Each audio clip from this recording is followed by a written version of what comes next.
నమస్తే గురుగారు. నిత్యం సమాజానికి మంచి చెడుల గురించి, నైతిక విలువల గురించి ఆహ్, చాటి చెప్పే మీలాంటి పెద్దలను ఇంటర్వ్యూ చేయడం ఈరోజు నా అదృష్టంగా భావిస్తున్నాను గురుగారు. ఎలా ఉన్నారు గురుగారు? హ్యాపీ కదా అంతా? ఓకే. గోవు అంటే గోమాత అంటుంటాం మనం. హిందూ సాంప్రదాయంలో గోవులను దేవతగా పూజిస్తారు. నిత్యం కూడా ఇంటి ముందుకు గోవు వస్తేనే దానికి ఏదో ఒక ఆహారం పెట్టడం, ఇంట్లో వాళ్ళు ఏదో పండ్లు పలహారం పెట్టడం కానీ, గోవులకు కొంతమంది బొట్టు పెట్టడము, గోవు చుట్టూ తిరుగుతుంటారు అనమాట. అలాంటి అంత హిందూ సాంప్రదాయంలో గోమాతగా భావించే ఆ గోశాలను ఇక్కడ మీరు ఏర్పాటు చేయడానికి బలమైన కారణం ఏంటి గురుగారు? ఏదైనా ఒక పని చేసేటప్పుడు దానికి ఒక ప్రమాణం ఉండి తీరాలి.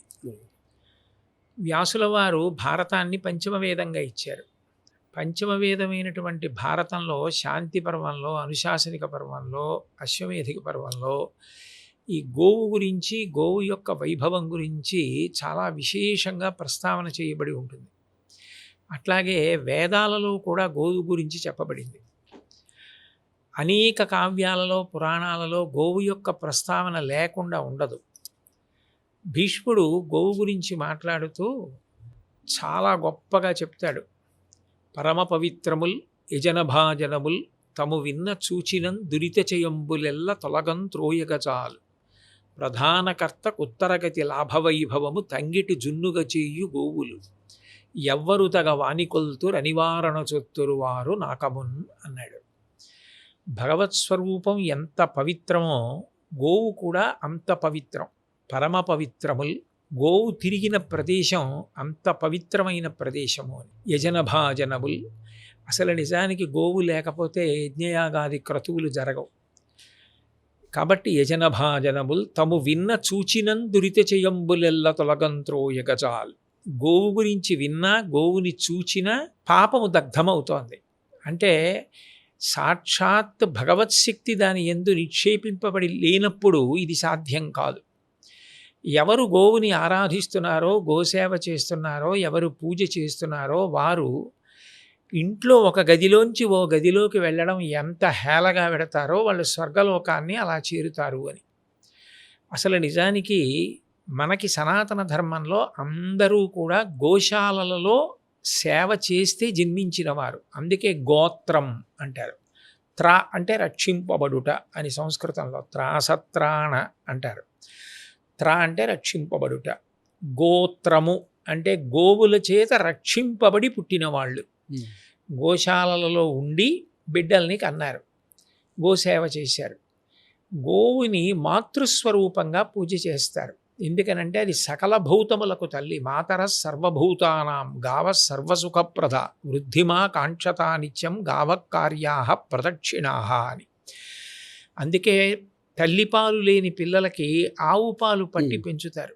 బ్రహ్మచారి ఆవు పాలు తాగుతాడు, గృహస్థు తాగుతాడు, వానప్రస్థు తాగుతాడు, చిట్ట చివరికి సర్వసంగ పరిత్యాగి అయిన సన్యాసి కూడా ఆవు పాలు తాగుతాడు. అంత సత్వగుణంతో కూడుకున్నవి ఆవు పాలు. అందుకని గోపూజ పశుపూజగా చెప్పబడలేదు. గోపూజని సాక్షాత్ పరదేవతా పూజగానే నిర్ణయించారు. అంత గొప్పది కాబట్టి గోమాత అని. గోవు పూజ చేయడానికి ఏ భేదాలు లేవు. బ్రహ్మచారి చెయ్యొచ్చు, వానప్రస్థు చెయ్యొచ్చు, గృహస్థు చెయ్యొచ్చు, సన్యాసి చెయ్యొచ్చు. స్త్రీ పురుష పండిత పామర కుల మత వర్ణ వర్గ ధనిక పేద విచక్షణ లేకుండా ఎవరైనా గోవుకి పూజ చేయడం సాధ్యం. మేము దగ్గరికి వెళ్ళాం, మేము ముట్టుకున్నాం, మేము సేవ చేశాం, మేము గడ్డి పెట్టాం, మేము నవధాన్యాలు తినిపించాం, మేము ప్రదక్షిణం చేశామన్న తృప్తి దేవాలయంలో సాధ్యం కాకపోవచ్చు. అక్కడ ఉండే ఆగమశాస్త్ర నియమాలను అనుసరించి మనం అంతరాలయంలో ప్రవేశించి భగవన్మూర్తిని ముట్టుకుంటాను, నైవేద్యం పెడతాను అంటే సాధ్యం కాకపోవచ్చు.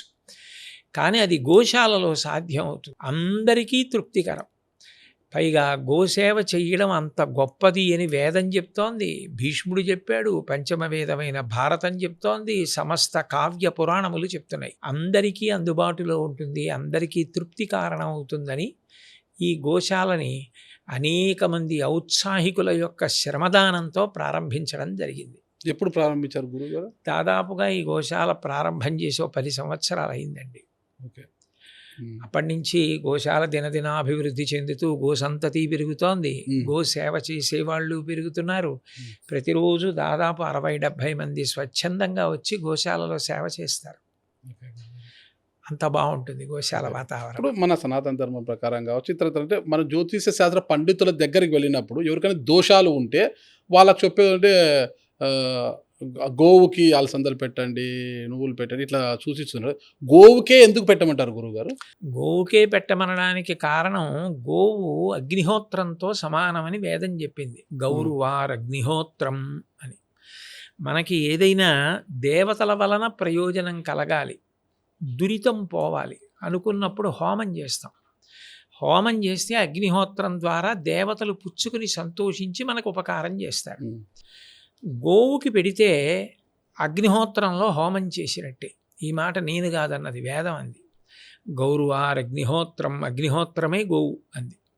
అంటే గోవు అగ్నిహోత్రము అంటే రెండు అలా ఎలా అవుతాయి అంటే, అగ్నిలో హోమం చేస్తే దేవతలకు ఎలా పెడతాయో గోవుకి పెట్టినది అలాగే దేవతలకు పెడుతుంది. ఎందుకంటే గోవు శరీరమునందు దేవతలు కొలువై ఉన్నారు కనుక. కాబట్టి గోవుకి పెట్టడం ద్వారా తేలికగా మనం ఏదైతే సాధించుకోవాలనుకుంటున్నామో, దేని కొరకు వెంపర్లాడుతున్నామో, ఏ ఆర్తి తీరాలనుకుంటున్నామో దానికి దేవతల యొక్క ఆశీర్వచనం పొందడానికి సులభ మార్గం అని నమ్మి పెద్దలు దాన్ని అందరికీ కూడా ఉపదేశిస్తూ ఉంటారు. గోవు ఎంత గొప్పదో, గోవు నుంచి అంటే ఆవు పేడ కావచ్చు, గో పేడ కావచ్చు, గోమూత్రంలో కావచ్చు, ఆయుర్వేదంలో చాలా విశిష్ట మూలికలు ఉన్నాయంటారు గురుగారు. వాటి యొక్క ప్రాముఖ్యత ఎలా ఉంటుంది అసలు? గోమూత్రం, గోమయం అన్నది వైద్యశాస్త్రంలో వాడడం ఇప్పటి విషయం కాదు, భారతదేశంలో ఎప్పటి నుంచో ఉన్నదే. అవి రెండూ కూడా లక్ష్మీ స్థానములు అని మహాభారతంలో భీష్మాచార్యులు వారు చెప్తారు. లక్ష్మి అంటే ఏమిటి? కేవలం డబ్బు కాదు, ఆరోగ్యంగా ఉండడం లక్ష్మి, తన పని తాను చేసుకోవడం లక్ష్మి, 10 మందికి ఉపయోగపడడం లక్ష్మి, ఉపయోగపడ్డాడన్న కీర్తిని పొందడం లక్ష్మి, పసిపిల్లల యొక్క చిరునవ్వులు లక్ష్మి, ధాన్యం లక్ష్మి, పంట పొలాలు లక్ష్మి, నీళ్లు లక్ష్మి. అయినప్పుడు ఈ లక్ష్మి అంతా ఎక్కడుంది అంటే గోవు యొక్క మలమూత్రములలో ఉన్నది అని. అందుకే పరమ పవిత్రములు. ఆ గోవు యొక్క మలమూత్రములు ఎంత గొప్పవి అంటే, లక్ష్మీదేవంతటిది గోవుల దగ్గరికి వెళ్ళి కోరి కోరి తీసుకుంది స్థానాన్ని. ఎందుకనంటే గోవులు యథార్థానికి లక్ష్మికి స్థానం ఇవ్వనన్నాయి. నువ్వు చెంచల లక్ష్మివి వెళ్ళిపోతావు, అందుకని నీకు ఇవ్వం మేము స్థానం అన్నాయి. పాపం చేసిన వాడి దగ్గర నుంచి నేను వెళ్ళిపోకపోతే వాడు ఎలా శిక్షింపబడతాడు? కాబట్టి నేను వెళ్ళిపోవాలి, పుణ్యం చేసిన వాడి దగ్గరికి రావాలి. కాబట్టి నేను కదలాలి, కదలకపోతే లక్ష్మిని ఎలా అవుతాను? అందుకని నాకు స్థానం ఇవ్వండి అంది. నువ్వు చెప్పింది కూడా బాగుంది. మామూత్ర పురీషంబులు భామా వేదంబులిరుగు పరమ పవిత్రముల్ కావున నీవా మేలుగు వస్తువులను ప్రీతిధామములై యుండుము ఇంపు కలుగను మాకున్ అన్నాయి గోవులు. మా మూత్ర పురీషములు రెండూ కూడా ఆవు పేడ, ఆవు మూత్రము. 84 లక్షల జీవరాశులలో సువాసన కలిగినటువంటి మలమూత్రములు ఆ రెండే. వేదములకు తెలుసు వాటి పవిత్రత, అందుకని అందులో ఉండు అన్నాయి. లక్ష్మి అందులో ఉంది. అందుకే ఇప్పటికీ గోశాల దగ్గరికి వచ్చి ఆవు పేడ ఎరువుగా తీసుకెడతారు. అంతవరకు ఎందుకు? మా దగ్గరే మాకు ఆశ్చర్యంగా ఉంటుంది. పక్షులు తెచ్చి పడేస్తాయి విత్తనాలు. ఆ మట్టిలో కలిసిపోయినటువంటి ఆవు పేడతో కూడుకున్నటువంటి ఆ పెంట భూమిలో పుట్టినటువంటి పాదులు తమంత తాము గోడల మీద పాకుతాయి. మీరు కావాలంటే వెళ్ళేటప్పుడు చూడొచ్చు. అవి ఒక్కొక్క గుమ్మడికాయ కాస్తే బయట ఓ 2 కిలోలు గుమ్మడికాయ కాస్తే ఇక్కడ 10 కిలోల గుమ్మడికాయ కాస్తుంది. మేము చండీ హోమం చేసినప్పుడు అప్పటికప్పుడు ఆ పెద్ద గుమ్మడికాయ పాదు నుంచి కోసి పట్టుకెళ్ళి హోమం చేస్తుంటాం. అంటే ఆవు పేడ మట్టిలో కలిస్తే అంత ఐశ్వర్య కారణం అవుతుంది. అయినప్పుడు మరి అది లక్ష్మీప్రదం కాల. కంచి స్వామి కూడా ఇక్కడికి వచ్చారు కదా స్వామి, చాతుర్మాస్యం చేశారు. అందుకని అది ఆరోగ్యకారకం. అందుకని గోవు అనేక విషయాల్లో ఉపయుక్తం అవడం అన్నది సనాతన ధర్మంలో అంతర్భాగం. అంటే ఆవు పేడతో కూడా ఇంట్లో ధూపం వేయడం, అంటే పొగ పెట్టడం ఇలాంటివి చేస్తుంటారు.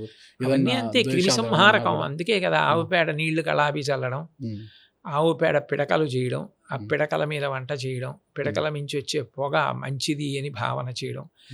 భోపాల్లో విషవాయువు విడుదలైనప్పుడు అందరూ మరణించారు. చాలా దగ్గరలోనే ఒక ఇంట్లో ఆవు పేడ పిడకలతో హోమం చేస్తున్నటువంటి కుటుంబంలో ఉన్న వ్యక్తులు బ్రతికారు. ఉమ్, అంటే వేద శబ్దము యొక్క పవిత్రత, ఆవు పేడ పిడకలు హవనం చేసినప్పుడు వచ్చినటువంటి పొగ వాళ్ళు మరణించకుండా కాపాడగలిగాయని. ఇది నేను చెప్పట్లేదు. ఆ రోజుల్లో జరిగిన వాస్తవం. దినపత్రికలలో వచ్చినటువంటి విశేషాలు, పెద్దలు దాన్ని ఉటంకించిన విశేషాలు ఇప్పటికీ నా దగ్గర పుస్తకాల్లో ఉన్నాయి. ఉమ్, అంటే అది అంత గొప్పది కాబట్టే ఋషులు దాన్ని నిత్యం ఉపయుక్తం చేసుకోమని మనకు ప్రబోధం చేశారు. ఓకే. గోమూత్రం కూడా సర్వరోగ నివారణగా ఈరోజు ఉదయం లేస్తేనే గోమూత్రాన్ని కూడా చాలా మంది సేవిస్తారు. కొంతమంది పరిశేచనం చేస్తారు దాన్ని, ఓకే. కొంతమంది ఆచమనం చేస్తారు. ఉమ్, ఆ, నడిచే దేవుడని పేరుగాంచినటువంటి మహాపురుషులు చంద్రశేఖరేంద్ర సరస్వతి మహాస్వామి వారు అయితే గోశాలలోకి వెళ్ళినప్పుడు ఏదైనా గోవు మూత్ర విసర్జన చేస్తుంటే తిన్నగా వెళ్ళి వెనక కూర్చుని స్నానం చేసేవారు. ఓకే. గోవు మూత్రం గంగాజలంతో సమానము అని. ఓకే. ఎవరి విశ్వాసం వారిది, అంతే గురు. ఎవరి నమ్మకం వారిది.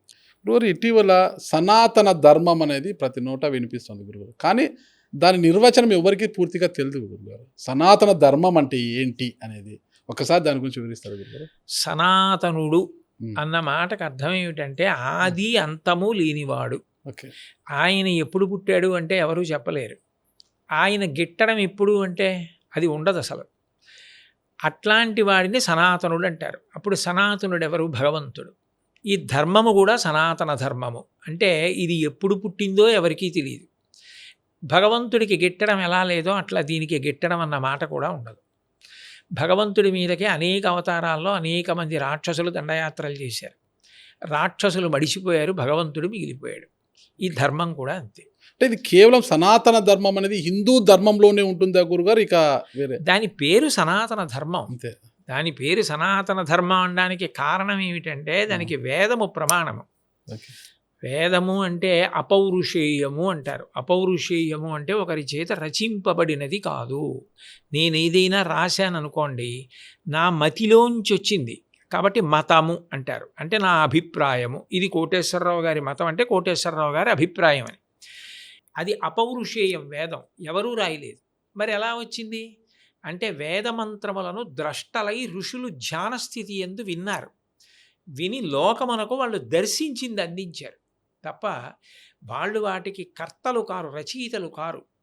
కాబట్టి భగవంతుడి యొక్క ఉచ్ఛ్వాస నిశ్వాస, ఇప్పుడు నేను మాట్లాడాలంటే ఊపిరి తీస్తూ మాట్లాడలేను. ఊపిరి తీసేసి దాన్ని విడిచిపెడుతున్నప్పుడు వాక్కుగా మార్చాలి. ఈశ్వరుడి ఊపిరే వేదం. కాబట్టి ఇప్పుడు ఈశ్వరుడు ఎంత సనాతనుడో వేదము కూడా అంతే సనాతనం, ఆయనలోంచే వచ్చింది. వేదము ప్రమాణముగా కలిగినటువంటి ఈ ధర్మము సనాతన ధర్మము. సనాతనుడైన పరమాత్మ ఎప్పుడు పుట్టాడో తెలియనట్టే ఇది కూడా ఎప్పుడు పుట్టిందో తెలియదు. ఆయన వాణి అయిన వేదము ప్రమాణముగా వచ్చింది కాబట్టి సనాతన ధర్మమని, వేద ధర్మమని దీన్ని పిలుస్తూ ఉంటారు. మరి ఈ రెండింటికి మధ్య తేడా ఏంటి గురుగారు? సనాతన ధర్మం, వేద ధర్మం వేరు వేరే, రెండు ఒకటేనా? ఒక్కటే. వేదము ప్రమాణము. అంటే ఓకే. ఇప్పుడు మీరు ఏదైనా పాటించాలనుకోండి, ఇది చెయ్యాలా వద్దా అంటే ఇది చెయ్యొచ్చు అని చెప్పాలి. సరే చెయ్యొచ్చు అన్నారు కదండి, ఇది ఎట్లా చెయ్యాలి అంటే ఎట్లా చెయ్యాలో కలగాలి కదా. అదే కదా గీతాచార్యుడు అంటాడు, ఏదైనా ఒక పని చెయ్యాలి అంటే తస్మాత్ శాస్త్రం ప్రమాణంతే కార్యాకార్య వ్యవస్థితౌ. శాస్త్రం ప్రమాణం అన్న మాటకు అర్థం ఏమిటంటే శాసనాత్ శంసనాత్ ఇది శాస్త్ర. రాజశాసనంలా ఎవరు శాసించి చెప్తారో అది శాస్త్రం. వేదము శాస్త్రము. వేదం ఏం చెప్తుందంటే మీరు ఎట్లా బ్రతకాలి, ఎట్లా చెయ్యాలి, స్నానం ఎట్లా చెయ్యాలి, మీకు జ్వరంగా ఉంటే స్నానం ఎట్లా చేయాలి, లేవలేకపోతే అప్పుడు మీ స్నానం ఎంత తేలికగా ఆచరించవచ్చు, మినహాయింపు ఎలా ఉంటుంది దగ్గర నుంచి. ధర్మం అంటే ఆచరించేది. ఆచార ప్రభవో ధర్మ అంటాడు భీష్ముడు. ఇప్పుడు నాకు తెలుసండి అంటే ధర్మం కాదు, నేను ఆచరిస్తే ధర్మం. నేను ఆచరించకుండా నేను మాట్లాడతానంతేనండి అంటే ధర్మం అవ్వదు. రావణాసురుడికి ధర్మం తెలుసు, మరి ఎందుకు నిలబడలేకపోయాడు? ఆచరించాడు. ఇహ సంతో నవాసంతి సతోబా నానువర్తసే తథాహి విపరీతాతే బుద్ధిరాచారవర్జిత అని అడిగింది సుందరకాండలో సీతమ్మ. బుద్ధి ఆచారవర్జిత, నీకు తెలుసు కానీ పాటించవా అని అడిగింది. పాటించినవాడు రాముడు. అందుకే రాముడి ముందు రావణుడు నిలబడలేదు.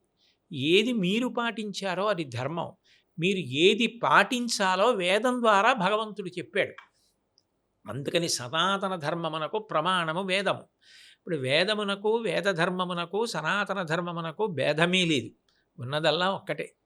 ప్రమాణమును చెప్పడానికి వేదం అన్నమాట, మళ్ళీ ఆయన చెప్పిన మాటలు చెప్పడానికి వేదంగా వచ్చాయి, అంతే తేడా. అంతే. అంటే సనాతన ధర్మం అంటే మతాలకు అతీతం అనుకోవచ్చా గురుగారు, లేదా? మతము అంటే మనుష్యుల యొక్క అభిప్రాయములు కానిది, భగవత్ప్రోక్తమైనది అని మీరు అర్థం చేసుకోవాలి. ఓకే. ఇది భగవంతుడి చేత చెప్పబడినదే తప్ప వ్యక్తుల చేత చెప్పబడినది కాదు. అందుకు కదా వేదం అపౌరుషేయము అని. ఇప్పటికీ వేదం చదువుకునే వాళ్ళు పుస్తకం చదువుతూ నేర్చుకోరు. అందుకే గురువుగారి దగ్గర కూర్చొని శిష్యుడు చెవిని ప్రమాణం చేసుకొని గురువు స్వరంతో చెప్తూ ఉంటే నేర్చుకుంటాడు. శృతి అని దానికి పేరు. ఎందుకనంటే చెవిని ప్రమాణం చేసుకుని ఆ వేదం నిలబడుతుంది. అది ఎక్కడ ఒక అక్షరం ఎన్ని వేల సంవత్సరాలైనా మారకుండా ఉండడం కోసం వేదం చదివే పద్ధతులన్నీ వచ్చాయి. ఘనపాఠం, జటాపాఠం, క్రమపాఠం, ధ్వజపాఠం, శిఖాపాఠం. ఇన్ని రావడానికి కారణం ఏంటంటే వేదం కొన్ని వేల సంవత్సరాలైన ఒక అక్షరం మారదు. మారకపోవడానికి కారణం పుస్తకంలో అనుకోండి, పాకి వాయో నాకి సాయో పడిపోవచ్చు. గురువుగారు తన గురువు దగ్గర నేర్చుకున్నది స్వరంతో శిష్యుడికి చెప్తారు. అప్పుడు మారే అవకాశం లేదు. ఎక్కడైనా తేడా ఉంటే ఘనపాఠంలో, జటాపాఠంలో దొరికిపోతాయి. అందుకని వేదం చదవడానికి కూడా అన్ని రకాలైన పద్ధతులు వచ్చి ప్రమాణాన్ని కాపాడారు. అది నిజంగా చాలా ఆశ్చర్యకరమైనటువంటి విషయం. అంత గొప్పగా వేద ప్రమాణాన్ని నిలబెట్టడం. ఓకే. యజ్ఞాలు, హోమాలు రెండు ఒకటేనా గురుగారు? యజ్ఞమునకు, హోమమునకు పెద్ద తేడా ఏం ఉండదండి. అగ్నిహోత్రంలోకి మీరు ఏదైనా హవనం చేయడానికి పదార్థాన్ని స్వాహాకారంతో వేయడాన్నే హోమము అంటారు. అంటే మీరు వేసినది అగ్నిహోత్రుడికి చెందదు. మీరు ఎవరి పేరు చెప్పి స్వాహాకారం చెప్పారో వారికి వెడుతుంది. ఉదాహరణ చెప్పాలి అంటే, పోస్ట్ మాస్టర్ గారి దగ్గరికి వెళ్ళి మీరు మనీ ఆర్డర్ కట్టారనుకోండి, ఆయన తనకిష్టమైన వాళ్ళకి, కష్టంలో ఉన్న వాళ్ళకి ఇవ్వకూడదు ఆ డబ్బు. మీరెవరి పేరు రాశారో వాళ్ళకి పట్టుకెళ్ళి ఇస్తాడు. అగ్నిహోత్రుడు కూడా అంతే. హవ్యం వహతి దేవానాం కవ్యం కవ్యాసినామపి పాకంచ కురుతే వహ్ని శంకరస్యైవ శాసనాత్ అంటాడు వ్యాసుడు లింగపురాణంలో. రుద్రాయ స్వాహ అన్నాను అనుకోండి, అది రుద్రుడికి పట్టుకెళ్ళి ఆయన హవిస్ సంధిస్తాడు. అందుకని హవ్యవాహనుడు. అలా నేను మంత్రం చెప్పి అగ్నిహోత్రంలో పదార్థాన్ని హుతం చేయడం అంటారు, వెయ్యడాన్ని హోమం అంటారు. మిగిలిన శాలా నిర్మాణం అవన్నీ శాస్త్రాన్ని అనుసరించి నిర్మాణం చేయడం, అదంతా ప్రదక్షిణానికి యోగ్యంగా తయారు చేయడం, సంభారాలు సిద్ధం చేసుకోవడం, ఇవన్నీ చిట్ట చివరి ప్రయోజనం హోమం కోసం. వండుకున్నదంతా తినడం కోసం లాగా. అందుకని యజ్ఞము అన్నది స్థూలంగా పైన ఉన్నటువంటి పేరు. ఒక మాట అంటుంటారు ఎప్పుడు కూడా, క్షవరం అవగానే వివరం తెలుస్తుంది అని అంటుంటారు గురుగారు. అట్లానే కష్టం వచ్చిన ప్రతి వారికి కష్టం వచ్చినప్పుడు దేవుడు గుర్తొస్తాడు అన్నమాట అందరికీ కూడా. ఆ దేవుడు గుర్తొచ్చినప్పుడు స్వాముల దగ్గరకు, పండితుల దగ్గరకు వెళ్ళినప్పుడు యజ్ఞాలు, హోమాలు చేయాలని అంటుంటారు అనమాట.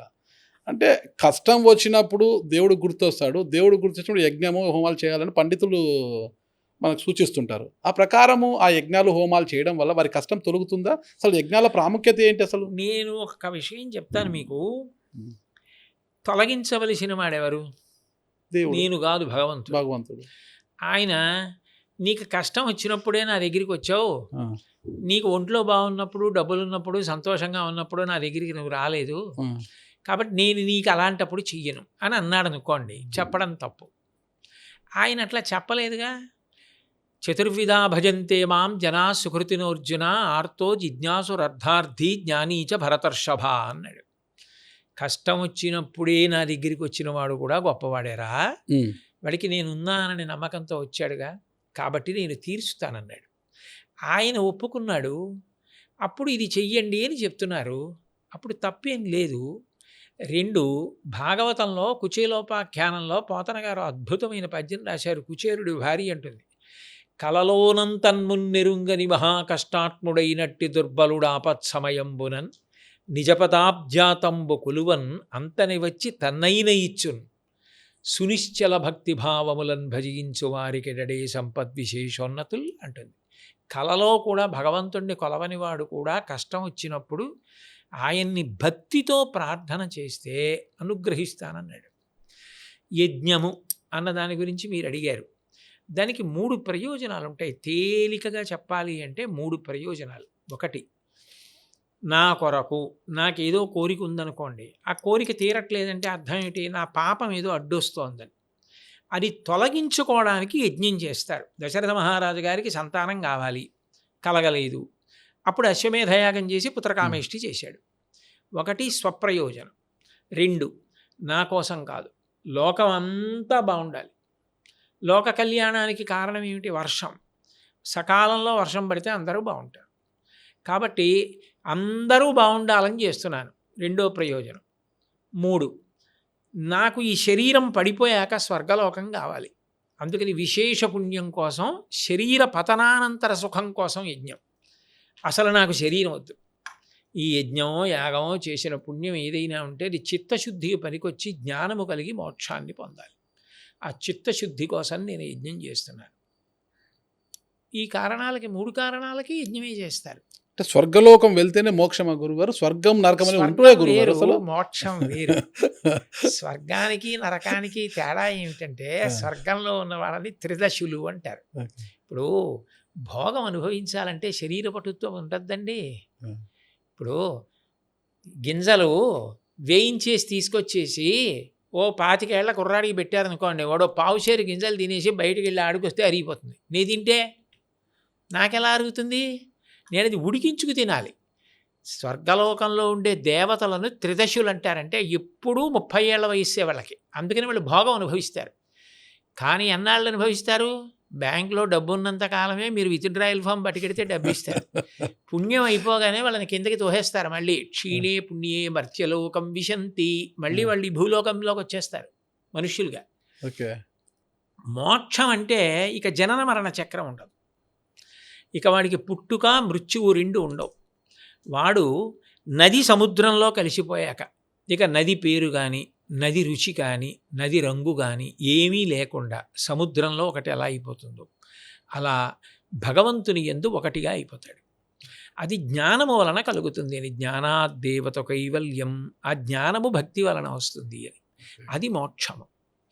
అందుకని మోక్షము వేరు, స్వర్గలోకవాసము వేరు. మోక్షము కన్నా కిందది స్వర్గం. అంతే. ఓకే. కోరికలు అనంతాలు గురుగారు. కలలు కంటుంటాం, నెరవేర్చుకోవాలి. కోరికలు ఆశ కూడా అంతు ఉండదు అంటారు కదా. భూలోకం మీద మనిషి జన్మ ఎత్తడమే ఒక మంచి జన్మ అంటారు. అది ఇక్కడ కూడా భోగభాగ్యాలు అనుభవించిన తర్వాత కూడా నేను చనిపోయినాక కూడా స్వర్గానికే వెళ్ళాలి అనేవారు కూడా చాలామంది మనకు తారసపడుతుంటారు. అంటే ఏంటి ఇక్కడ భోగభాగ్యాలు అనుభవించిన వారు నేను స్వర్గానికే వెళ్ళాలి అని కోరుకుంటుంటారు గురుగారు. ఎలా సాధ్యమవుతుందంటారు అది? అంటే మనిషికి సహజంగా ఎప్పుడూ కూడానండి సుఖపడాలన్న కోరిక ఉంటుంది. ఓకే. అది మీరు కాదు అని అనలేరు. ఎందుకనంటే మీరు చూడండి, ఓ పూజ ఎందుకు చేస్తారు? ధర్మార్థ కామ మోక్ష చతుర్విధ పురుషార్థ బల సిద్ధ్యర్థం. ఏ మనిషి అయినా, ఏ జీవి అయినా ఏం కోరుకుంటుంది? నేను సంతోషంగా ఉండాలని కోరుకుంటుంది. ఎవరూ కూడా ఇవాళ నాకు కాలు విరిగిపోతే బాగుండు, నా చెయ్యి విరిగిపోతే బాగుండు, నాకేదో పెద్ద కష్టం వస్తే బాగుండని ఎవ్వరు అనుకోరు. అందరూ సుఖంగా ఉండాలని కోరుకుంటారు. ఆఖరికి శరీరం పడిపోయాక కూడా జీవుడు సుఖంగా ఉండాలని కోరుకుంటాడు. అందుకని ఇక్కడ ఉన్నంతకాలం సుఖంగా ఉండాలి, శరీరం పడిపోయాక సుఖంగా ఉండాలంటే స్వర్గలోకానికి వెళ్ళాలని కోరుకుంటారు. కోరుకోవడం తప్పు కాదు. కోరుకున్నవాడు ఏది చేస్తే అది వస్తుందో తెలుసుకుని చెయ్యాలి. కరెక్ట్ గురుగారు, అదే చెప్పబోతున్నా. ఇక్కడ సుఖంగా ఉండాలంటే ఏమిటి ఉండాలి? పుణ్యం ఉండాలి. అదే గురుగారు. పడిపోయాక స్వర్గానికి వెళ్ళాలంటే ఏమి ఉండాలి? పుణ్యం ఉండాలి. పుణ్యం అంటే ఏమిటి? నీ గురించి కాకుండా 10 మంది గురించి ఆలోచించడం. త్యాగే నైకే అమృతత్వమానసహు. నేను తినేశానా లేదా కాదు, కనీసం ఒక్కడికైనా పెట్టానా? అందుకొచ్చింది పంచయజ్ఞములు అని, భూతయజ్ఞము అని ఒక యజ్ఞం ఉంటుంది. అందులో యజమాని ఇంకొంచెం అన్నం ఉంది పెట్టేసుకుంటారా అని భార్య అనకూడదు. పెట్టేయి అని యజమాని అనకూడదు. యజమాని, యజమానురాలు, పిల్లలు తిన్న తర్వాత కొద్దిగా అన్నం మిగలాలి. దాన్ని పట్టుకెళ్ళి ఇంటి బయట చెట్టు కింద మట్టిలో కలవకుండా ఏదైనా ఓ పెంకు మీద పెట్టాలి. అనేక బలిభుక్కులు ఉంటాయి, అనేక ప్రాణులు, కుక్కలు ఉంటాయి, పిల్లులు ఉంటాయి, పక్షులు ఉంటాయి. అవి తినాలి. అవి తినాలి కాబట్టి పూర్వం ఏం చేసేవారంటే, చిలకలు తినడానికి ఇంటి ముందు గింజలతో ఒకటి కడితే ఇంటి ముందు చిలకలు వచ్చి వాళ్ళు తింటూ ఉంటాయి. అన్నం తిన్నాక పట్టుకెళ్ళి భూతయజ్ఞం అని కొంత పదార్థం వాటికి వేసేస్తాడు. అంతే తప్ప అంతా తను తినేయకూడదు. అంటే కేవలం తను సుఖపడడం కాదు, నా వలన ఇంకొక ప్రాణి కూడా సుఖపడిందా, 10 మంది సుఖపడుతున్నారా అని ఆలోచించగలగడం, అట్లా బ్రతకడం పుణ్యం. అది భగవంతుడు కోరుకునేది. కరెక్ట్. అది చేశామనుకోండి, ఆయన మనని సుఖంగా ఉండాలనే చూస్తాడు. అది చేయకుండానే సుఖంగా ఉండాలంటే ఎలా? ఐఏఎస్ పాస్ అవ్వకుండా నీ జిల్లా కలెక్టర్ని అవుతానంటే ఎలా? కాబట్టి సుఖంగా ఉండాలంటే పుణ్యం చెయ్యాలి. బిల్ కలెక్టర్ కావాలన్నా కూడా ఏదో ఒక ఎగ్జామ్ పాస్ కావాలి కదా. ఏదైనా ఒక పదవి అలంకరించాలి అంటే దానికి తగ్గ అర్హతని పొందాలి కదా. అర్హత పొందాలంటే ఫస్ట్ భూమి మీద ఎన్నో దాన ధర్మాలు అవన్నీ పక్కన పెట్టేసి కనీసం వృద్ధాప్యంలో ఉన్న తల్లిదండ్రులను చూడడం కూడా ఈరోజు కష్టమైపోతుంది. వృద్ధాప్యంలో ఉన్న తల్లిదండ్రులను తీసుకెళ్ళి వృద్ధాశ్రమంలో వదిలేస్తున్నారు. పాపం వాళ్ళేమో బిడ్డల మీద బోల్డంత ప్రేమ పెట్టుకొని ఉంటారు. పిల్లలకేమో వాళ్ళు భారం అంటారు, కోడలు వాళ్ళను లేదంటే కొడుకు ఏదో భారంపై తీసుకెళ్ళిపోతారు. వాళ్ళని అక్కడ వేసే తల్లిదండ్రులు ఎవరైనా పట్టించుకోరు. మేము బాగుండాలి, మేము చనిపోయినా కూడా మేము స్వర్గలోకానికి వెళ్ళాలని చాలామంది కోరుకుంటుంటారు గురుగారు. అది కరెక్ట్ అంటారు గురుగారు? మీ ప్రశ్నలోనే ఉంది జవాబు. ఇంకా మళ్ళీ నేను చెప్పేది ఏముంది, నీ కర్తవ్యం ముందు నువ్వు చెయ్యాలి కదా. జన్మనిచ్చిన తల్లిదండ్రుల్ని బాధ పెట్టి స్వర్గలోకం రమ్మంటే ఎట్లా వస్తుందండి? మనం చేయవలసింది మనం చెయ్యాలి. చేస్తే ఈశ్వరుడు సంతోషిస్తాడు. మనం చేయవలసింది చేయకుండా తల్లిని బాధపెట్టి, తండ్రిని బాధపెట్టి, తోబుట్టువుల్ని బాధపెట్టి, వీధిలో ఉన్న వాళ్ళని బాధపెట్టి, దేశంలో ఉన్న వాళ్ళని బాధపెట్టి నే సుఖంగా ఉండాలంటే ఎట్లా సుఖంగా ఉంటారు చెప్పండి? ఈశ్వరుడు అంగీకరిస్తాడు అది. ఈ ఉరుకుల పరుగుల జీవితంలో చాలామంది బిజీ అయిపోతున్నారు. ఒక స్థాయి వచ్చాకే తల్లిదండ్రులు వాళ్ళకు బరువు అయిపోతున్నారు కదా. తల్లిదండ్రులు వృద్ధాశ్రమాలు తీసుకెళ్ళి వదిలేస్తున్నారు, అలా వాళ్ళు చేయి దులిపేస్తున్నారు. అది కరెక్ట్ అంటారు గురుగారు? అసలు అది కరెక్ట్ అని నేను కాదు, ఎవరు అనరు. అది ఎలా అంటారు కరెక్ట్ అని? అలాంటి వారికి మీరు ఇచ్చే సందేశం ఏంటి అనేది? అట్లాంటి వాళ్ళకి సందేశం ఏముంటుందండి? ఏదైనా మంచికి సందేశం ఉంటుంది. తల్లి విలువ, తండ్రి విలువ తెలుసుకొని, వాళ్ళు పెట్టుకున్న ఆశలు తెలుసుకొని, వాళ్ళు మన చేతుల మీద వెళ్ళిపోతే వాళ్ళకి అంతకన్నా కావలసింది లేదు. మనిషిగా పుట్టినందుకు వాళ్ళని సేవించడం అదృష్టం. ఇప్పుడు ఆవు ఎంత గొప్పదైనా కావచ్చండి. ఆవు ఏ తల్లి కడుపున పుట్టిందో ఆ తల్లి వెంట తిరుగుతుంది. నిమిషం ఆవు కనపడకపోతే దూడ అలా అరుస్తుంది. ఆ దూడ కోసం ఆవు అలా అరుస్తుంది. అదే ఒక 5 ఏళ్ళు పోయిందనుకోండి, ఆ ఆవుకి ఇది తన దూడ అని కానీ, ఆ దూడను తీసుకెళ్ళిపోయినా ఎవరైనా వేరొక చోట పెరగడానికి అది వెళ్ళిపోయినా ఇది బెంగ పెట్టేసుకోవడం అలా ఏమి ఉండదు. అది మిగిలిన ప్రాణులకు ఉండే లక్షణం. మనిషి అలా కాదు కదా. అనుబంధాలన్న మాట ఒకటి ఉంది కదా, బంధాలు, అనుబంధాలు. అందులో దైవంతో సమానం కాదు, దైవమే భూమి మీద ఆ రూపంతో ఉన్న అనుబంధాలు ఉన్నాయి. మాతృదేవోభవ అంటే అమ్మ భగవంతుడితో సమానం కాదు, భగవంతుడు అమ్మ రూపంలో ఉన్నాడు. పితృదేవోభవ భగవంతుడే తండ్రిగా ఉన్నాడు. ఆచార్య దేవోభవ భగవంతుడే గురువుగా ఉన్నాడు. అప్పుడు వాళ్ళ సేవ భగవత్ సేవ. అదో గొప్ప అవకాశం కదా. అప్పుడు దాన్ని వదులుకుంటే ఒక కోణంలో ఆలోచిస్తే చాలా అమాయకత్వం, చాలా విలువైనది పోగొట్టుకోవట్లా. ఆ కోణంలో చూసినా సేవించాలి తల్లిదండ్రులని. సేవించకపోతే మరి దోషం కదండి. అది తెలుసుకొని సేవించడం మానవ ధర్మం. లక్ష్మీదేవి, సరస్వతి ఈ ఇద్దరు ఒక చోట ఉంటారు. ఇప్పుడు మనం ఎక్కువ చూస్తే పేద ఇళ్లలోనే ఎక్కువ సరస్వతి పుత్రులు ఉంటారు. సరస్వతి పుత్రిక, అబ్బా సరస్వతి వంట పట్టింది అమ్మాయికి, అబ్బాయికి అంటాడు సరస్వతి పుత్రులు, సరస్వతి పుత్రులు. వాళ్ళకు పై చదువులు చదువుకోవడానికి కానీ, బాగా చదువుడు కానీ ఆర్థికంగా చాలా ఇబ్బంది పడుతుంటారు. అలాంటి వారు దాతల కోసము ఎదురు చూస్తుంటారు. ఎవరైనా దాతల ముందుకు వస్తే వాళ్ళు మంచి చదువులు చదివి ఉన్నత స్థాయికి వెళ్తుంటారు కూడా. అంటే ఇక్కడ లక్ష్మీదేవి, సరస్వతీదేవి ఒకే చోట కొలువు ఉండరు. లక్ష్మీదేవి ఉన్న చోట సరస్వతి కాస్త తక్కువగానే, సరస్వతి కటాక్షం చాలా తక్కువగా ఉంటుందంటారు. అంటే లక్ష్మీదేవి లేని చోట సరస్వతి కటాక్షం ఎక్కువగా ఉంటుందంటారు. ఈ ఇద్దరు ఒక చోట ఉండరా గురుగారు? ఏంటి అంటే ఇది అఘాయిత్యంతో కూడుకున్న అన్వయం చేశారండి ఎవరో. ఎందుకనంటే లోకంలో ఒక ముతక సామెత ఒకటి ఉంటుంది, అత్తా కోడళ్ళు కలిసి ఉండదు. రెండు కుప్పలు ఒక చోట ఉండవు అంటుంటారు.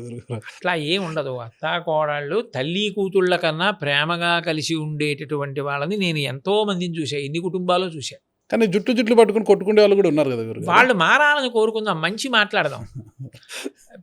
ఇంటికి వచ్చిన కోడలు మొట్టమొదటి పుట్టింటికి పంపిస్తే అత్తగారిని వదిలి ఉండలేక జ్వరం పెట్టుకుని అత్తగారింటికి వచ్చేసిన కోడళ్ళు నాకు తెలుసు. నేను ప్రవచనాలకి ఇతర ఊళ్ళు వెళ్ళినప్పుడు చూశాను కుటుంబాలు. అంటే అత్తారింటి ఆరర్లు భరించలేని వారు కూడా ఉన్నారు కదా. అది వేరు. నేను ఆ లక్ష్మీ సరస్వతుల విషయం ఓకే ఓకే చెప్తాను. గురుగారు. లోకంలో ఏంటంటే అత్తా కోడళ్ళు అంటే కలిసి ఉండరు అన్న విషయాన్నే ఎక్కువ ప్రాముఖ్యత ఇస్తారు. ఓకే. విష్ణుమూర్తి యొక్క భార్య లక్ష్మీదేవి, విష్ణుమూర్తి యొక్క నాభికమలంలో పుట్టినవాడు బ్రహ్మగారు. అందుకని లక్ష్మీనారాయణులకు బ్రహ్మగారు కొడుకు వరస. బ్రహ్మగారి భార్య సరస్వతి కోడలు, లక్ష్మీదేవి అత్తగారు, సరస్వతీదేవి కోడలు. కాబట్టి వాళ్ళిద్దరూ ఓ చోట ఉండరు, వాళ్ళిద్దరికి పడదు అని ఎవరో అఘాయిత్యంగా దాన్ని అన్వయం చేశారు. కానీ మీరు జాగ్రత్తగా పరిశీలిస్తే సరస్వతీ కటాక్షం ఎక్కడుంటుందో లక్ష్మీ కటాక్షం అక్కడ ఉంటుంది. అంతవరకు ఎందుకు? ఒక వ్యక్తి మాట్లాడుతున్నాడు అనుకోండి, ఆయన ఎత్తైన వేదిక మీద కూర్చుంటాడు, మిగిలిన వాళ్ళందరూ కింద కూర్చుంటారు. ఒక ఆయన పాట పాడుతున్నాడు అనుకోండి, ఆయన వేదిక మీద కూర్చుంటాడు, మిగిలిన వాళ్ళు కింద కూర్చుంటారు. సరస్వతీ కటాక్షం ఉన్నవాడికి గొప్ప తృప్తి. ఎందుకనంటే ఆయనకి మంచి విషయాలు ఆలోచిస్తూ జ్ఞాపకం తెచ్చుకుంటూ వాటిలో పొంగిపోతూ ఉంటాడు.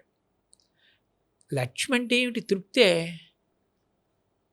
తృప్తి లేకపోతే దాన్ని లక్ష్మీదేవి ఉన్నది అని అనరు. మీకు ఆ రెండు ఉన్నాయి గురుగారు? లెక్కకు మిక్కిలిగా ఉన్నాయి. ఓకే, సంతోషం. పరమ సంతోషంగా ఉన్నాయి. నాకు అందులో అనుమానం ఏం లేదు.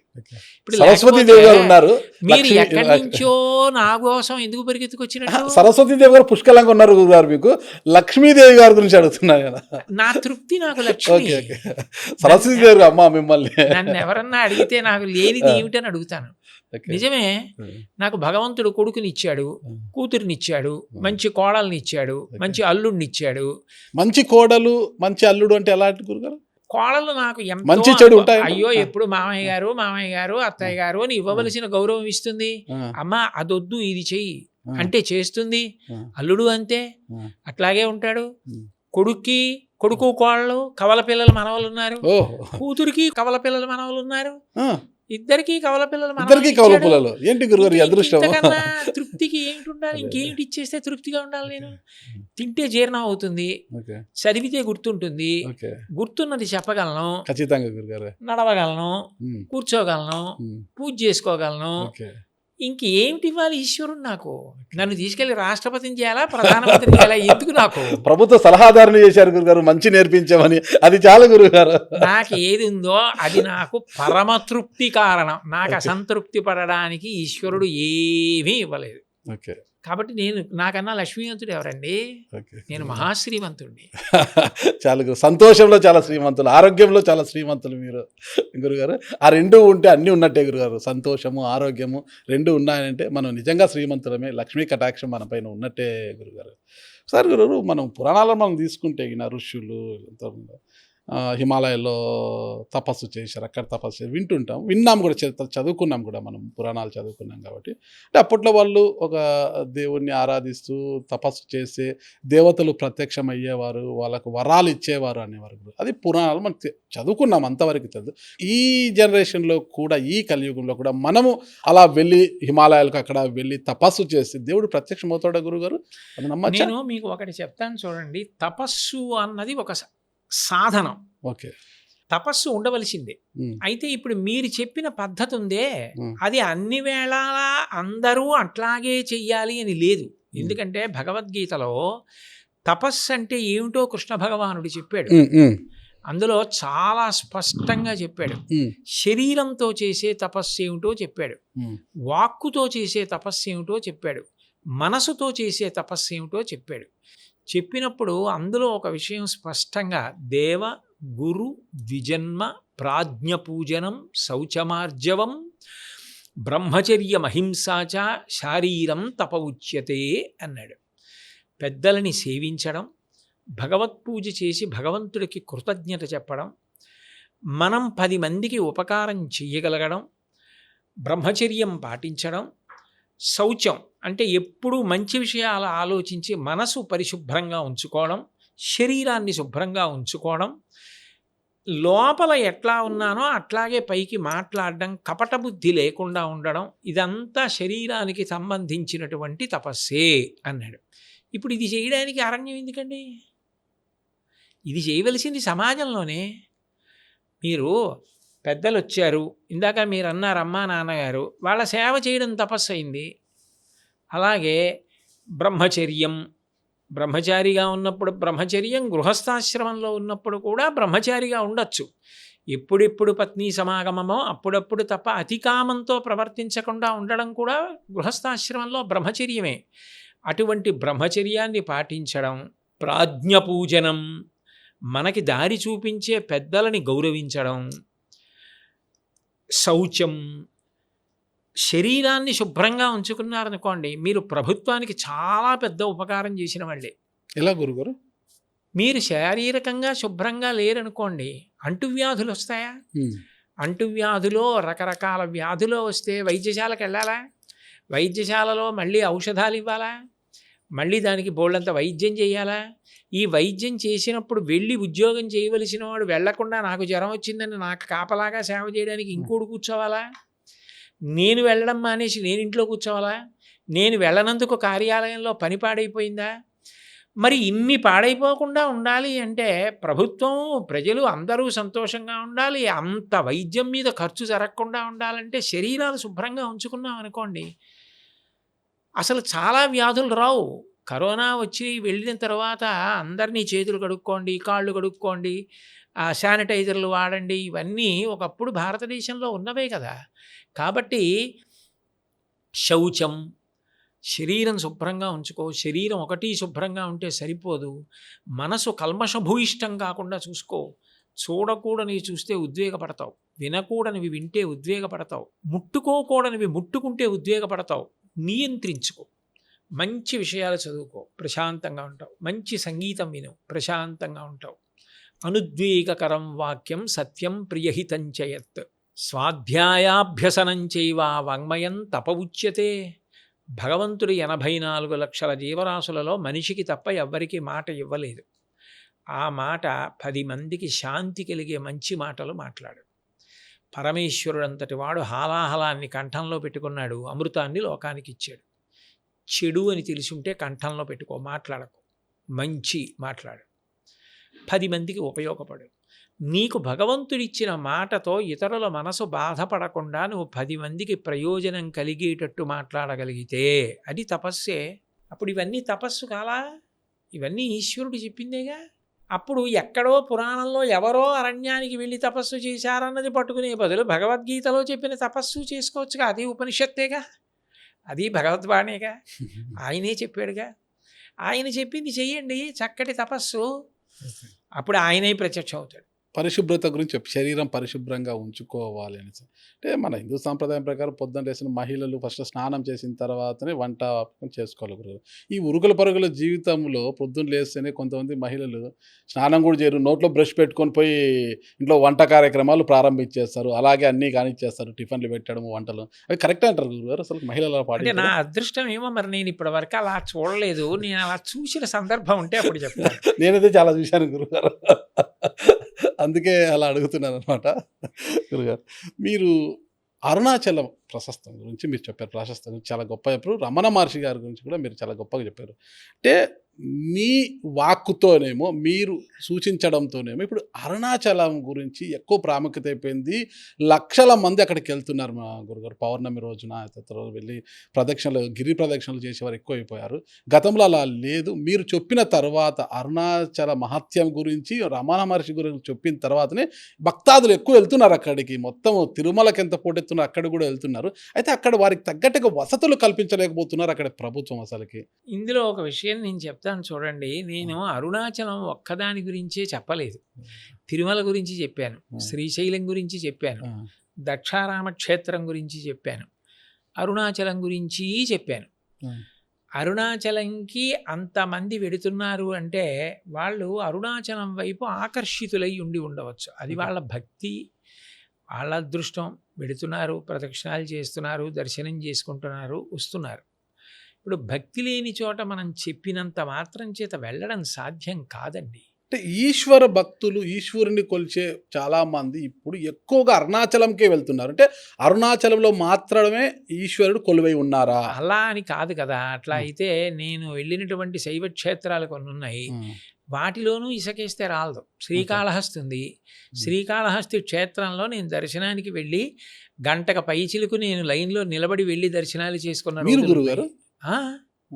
అందులో మీకు అనుమానం ఏముంది? మీకు ప్రోటోకాల్ ఉంటుంది నేను- కదా గుడికి వెళ్తే. అది ఇప్పుడండి నేను మీకు ఒక విషయం చెప్పనా, గురుగారు, అంటే ఇది నేను పెద్ద ప్రచారం కోసమో డాంబికం కోసమో అని చెప్పట్లేదు. గురుగారు. అసలు నేను ఇప్పటిదాకా ప్రభుత్వం వాళ్ళు నాకు ఇచ్చినటువంటి కారు కానీ, వాళ్ళు ఇచ్చిన వ్యక్తిగత సిబ్బందిని కానీ, ఆ, వాళ్ళు ఇచ్చిన జీతం కానీ నేనేం తీసుకోలేదు. ఓకే. నేను ఎందుకు తీసుకోలేదు అంటే వాళ్ళు నాకు ఒక పవిత్రమైన కర్తవ్యాన్ని ఇచ్చారు. మీరు నైతిక విలువల గురించి పిల్లలకి చెప్పండి అని అడిగారు. ఓకే. నేను వాళ్ళకి ఏది చేసి పెట్టగలనో అది చేసి పెట్టాను. ప్రభుత్వం కూడా అంత ప్రేమగా అంత మర్యాదగా ముందుకొచ్చి ఇవి పిల్లలకు అందితే బాగుంటుందని వాళ్ళు వాటిని 5 పుస్తకాలుగా ప్రచురించి ఈ సంవత్సరం నుంచి పిల్లలకు అందరికీ ఇచ్చి అవి అందుబాటులోకి వచ్చేటట్టు చేశారు. నేను నిజంగా అది ప్రభుత్వం నాకు ఇవ్వనప్పుడు కూడా నేను పిల్లల కోసం అని చేశా. దానికి నిజానికి నాకు అంత లక్షల జీతం అంత వ్యక్తిగత సిబ్బంది నాకు అక్కర్లేదండి. అందుకని నేను ఎంతో ప్రేమగా చెప్పా, ఇవన్నీ నాకు అక్కర్లేదండి, ఇవి లేకుండానే నేను చేసి పెడతాను అని చెప్పి నేను చేసి పెడుతున్నాను వాళ్ళకి. అంటే జీతం తీసుకోవట్లేదు గురుగారు? నేనేం తీసుకోలేదండి. ఓకే. నేను ప్రభుత్వ వాహనము, సిబ్బంది అలా నేను ఏం లేదు. కారు కానీ లేకపోతే వ్యక్తిగత సిబ్బంది కానీ నాకంటూ ఒక కార్యాలయం సిబ్బంది కానీ పిఏ అలా నేనేం ఏం లేదు. తీసుకోలేదు. ఉం.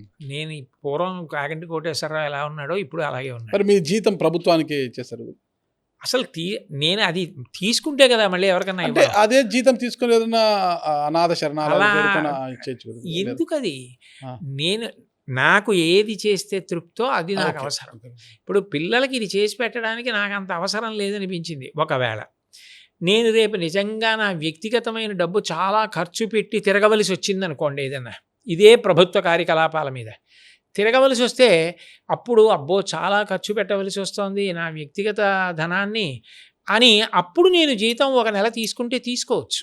ఓకే. కానీ ఇప్పటి వరకు నేను చేసిన దానికి అంత అవసరం జీతాలు తీసేసుకొని కార్లు తీసేసుకొని వ్యక్తిగత సిబ్బందిని తీసేసుకొని చేయవలసినంత అవసరం లేదని నాకు అనిపించింది. భగవంతుడి దయ వల్ల అలా చేశా. వాళ్ళు కూడా పాపం అంత సంతోషించారు. వాళ్ళు కూడా ప్రభుత్వ శాఖలకు సంబంధించిన వాళ్ళు అంత సహకరించారు, కార్యదర్శులు వాళ్ళు అందరూ కూడా. అట్లాగే వాళ్ళు ఆ పుస్తకాలన్నీ ప్రింట్ చేయించారు. ఈ సంవత్సరం ప్రారంభం అయ్యేటప్పటికీ పిల్లలకు అందించారు. వాళ్ళ పూనిక కూడా ఆ విషయంలో మంచిదే. నాకు కావలసింది ఒక్కటేనండి, బతికినన్నాళ్ళు బ్రతకం కదా, ఉన్న జీవితం తక్కువ, బహుశా ఆడుతున్నది ఆఖరి 10 hours. అది పిల్లలకి పెద్దలకి 10 మందికి నా జీవితం పనికొస్తే నాకు అంతకన్నా తృప్తి ఇంకేం ఉండదండి. ఆ తృప్తి కోసం చేస్తున్నదే కానీ నిజానికి నేను అదేదో పెద్ద పదవని దానికోసం అని ఒప్పుకోలేదు. ప్రభుత్వం మిమ్మల్ని ఇలాంటి గొప్ప అయితే వారిని అది గుర్తించి వాళ్ళు నాకు ఇచ్చినటువంటి ఒక మర్యాద, ఒక గౌరవం. మీరు ఈ క్యాబినెట్ ర్యాంక్ తీసుకోండి అని ఇచ్చారు.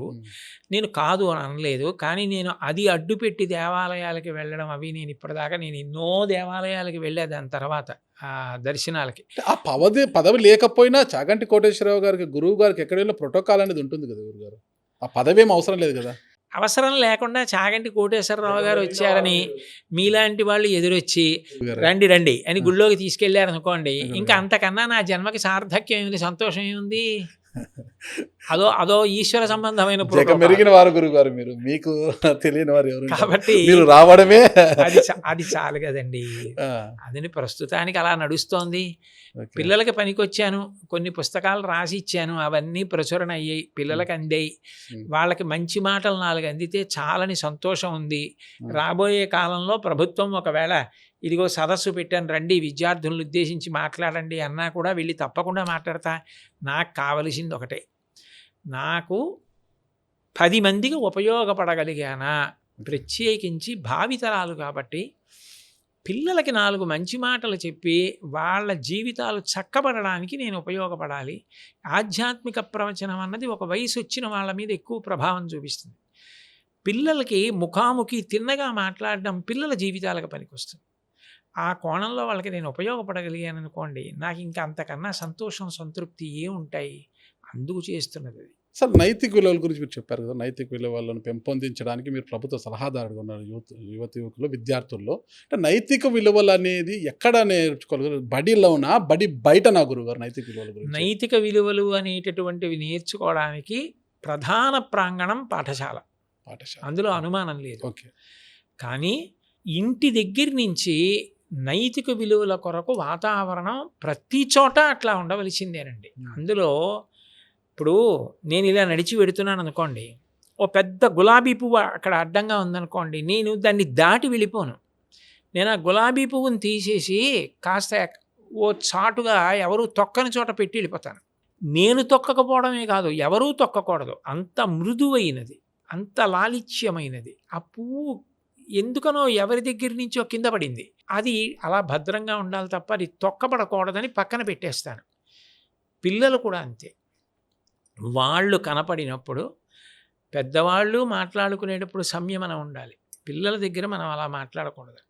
బయట సమాజంలో వాతావరణం అలా ఉండాలి. ఏది చేస్తున్నా ఇది పిల్లల కంటపడితే, పిల్లలు పాడైతే దేశ భవిష్యత్తు పాడవట్లా, కుటుంబాలు పాడైపోవట్లా. కాబట్టి నాకు అందులో ఏ విధమైనటువంటి బాధ్యత లేదని నేను ఎలా తప్పించుకోగలను? కాబట్టి ఇది పిల్లల కంటపడితే, ఇది పిల్లలు చదివితే, ఇది పిల్లలు వింటే అని ప్రతి వాళ్ళు పిల్లలకి మంచి విషయం అందేటట్టుగా చూసామనుకోండి, వాళ్ళకి మంచి విషయాలే అందుతాయి. కాబట్టి అది ఒక చోటే అందేది కాదండి నిజానికి, అన్ని చోట్ల అందాలి. బడిలో ఉండే అంటే పుస్తకాలలో ఉన్న పాఠ్యాంశాలతో నైతిక విలువలు పెంపొందిస్తాయి గురుగారు? ఖచ్చితంగా. ఎందుకనంటే మీరు రామాయణం చదివితే అందులో శ్లోకం ఉంటుంది, సర్వే వేదవిధ శూరాః సర్వే లోకహితే రతాః సర్వే జ్ఞానోపసంపన్నాః సర్వే సముదితా గుణైః. వశిష్ఠుడు రామలక్ష్మణ భరత శత్రుఘ్నుల్ని కూర్చోపెట్టుకుని పాఠం చెప్పినప్పుడు, నువ్వు ఈ చదువు ద్వారా ఒక అర్హతని పొందుతున్నావు, నువ్వు ఒక సమున్నత స్థానంలో కూర్చుంటావు.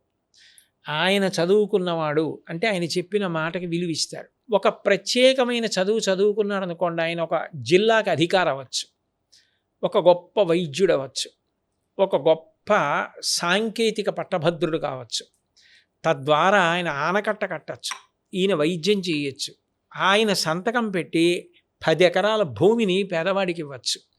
చదువుతో పాటే నీకు చదువు తెస్తున్న ఈ అధికారం ఉందే, ఈ అర్హత ఉందే, దీన్ని సమాజం కోసం వాడాలి తప్ప ఈ అర్హతని నువ్వు నీ స్వప్రయోజనానికి వాడుకోకూడదు. అంతకన్నా పాపం ఇంకొకటి లేదు. నీకు చదువు ద్వారా సంక్రమిస్తున్న ఈ అర్హత గురువుల వలన సంక్రమిస్తోంది. ఈ పాపం నాకు కూడా వస్తుంది నీలాంటి అయోగ్యుడికి చెప్పినందుకు. ఏ గురువు పాఠం చెప్తారా, ఇంత మహానుభావుడు వచ్చాడు అధికారి అని 10 మంది పొగిడేటట్టు బ్రతకరా. నువ్వు చదువుకుని ఈ స్థానంలోకి వెళ్ళి ఇంతమందికి ఉపయోగపడు. నీకు పాఠం చెప్పినందుకు, నా ఊపిరిని వాక్కుగా మార్చి నీకు చెప్పినందుకు నా జన్మ కూడా సార్థకం అవుతుంది అని గురువు చెప్పాడనుకోండి శిష్యుడికి, విద్యార్థి మీద అది ప్రభావం చూపిస్తుంది. అప్పుడు అది నైతిక విలువలు కాలేదా? అయింది కదా. కాబట్టి పాఠశాల ప్రాంగణం నైతిక విలువలు సంతరించుకోవడానికి చాలా చాలా ప్రధానమైనటువంటి కేంద్రం అవుతుంది. అక్కడే అసలు పిల్లలతో కలిసి జీవించడం, పక్క పిల్లవాడితో ఎట్లా ఉండాలి, ఉపాధ్యాయులతో ఎట్లా ఉండాలి, అన్ని విషయాలు పిల్లాడు ఎక్కువ గడిపేది సమయం అక్కడే కదండి. అక్కడే వాడు బాగా ప్రభావితుడు కావాలి. కరెక్టే గురుగారు మీరు చెప్పింది. కానీ ఇప్పుడు పోటీతత్వం ఎక్కువైంది, కార్పొరేట్ విద్య ఎక్కువ అయిపోయింది. ప్రభుత్వ పాఠశాలల కన్నా కార్పొరేట్ విద్య ఎక్కువ అయిపోయింది. ఎన్ఐటీలంట, ఐఐటీలంట, నీట్లంట, ఇలా చాలా వచ్చేలకి ఎంతున్నా కూడా వాళ్ళని బట్టే చదువులు అయిపోయినాయి. ఏదో వస్తే వాళ్ళ కాలేజీకి ఫస్ట్ ర్యాంకులు రావాలి, ర్యాంకుల కోసం పోటీ పడే ఈ ప్రపంచంలో, ఈ ఉరుకుల పరుగుల చదువుల జీవితంలో నైతిక విలువలు ఎక్కడ వస్తాయంటారు? అక్కడ వాళ్ళ నైతిక విలువలు ఎలా పెంపొందించాలని చేస్తారు? అదే కదా, చెప్పండి. పాఠాలతో పాటుగా ఈ చదువుకుని నువ్వు పొందిన అర్హత సమాజ ప్రయోజనానికి పనికొచ్చేటట్టుగా నువ్వు చూడు అని చెప్పగలిగారనుకోండి. అంతకన్నా కావాల్సింది ఏంటి అంటే, నేను వ్యక్తిగతంగా ఒకరి గురించి చెప్పానని మీరు అనుకోకపోతే నేను మీకు ఒక విషయం చెప్తాను. చెప్పండి గురుగారు. మాకు కాకినాడ పట్టణానికి కార్తికేయ మిశ్రా గారని ఒక ఐఏఎస్ ఆఫీసర్ కలెక్టర్గా వచ్చారు. తెలుసు.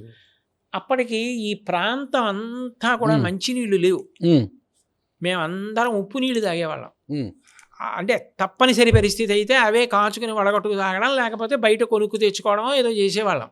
అట్లాంటప్పుడు ఆయన ఒకసారి మా ఇంటికి వచ్చారు. వస్తే అప్పుడే నాకు బయట నుంచి మంచినీళ్ళు తెచ్చుకోవడానికి క్యానో ఏదో వచ్చింది.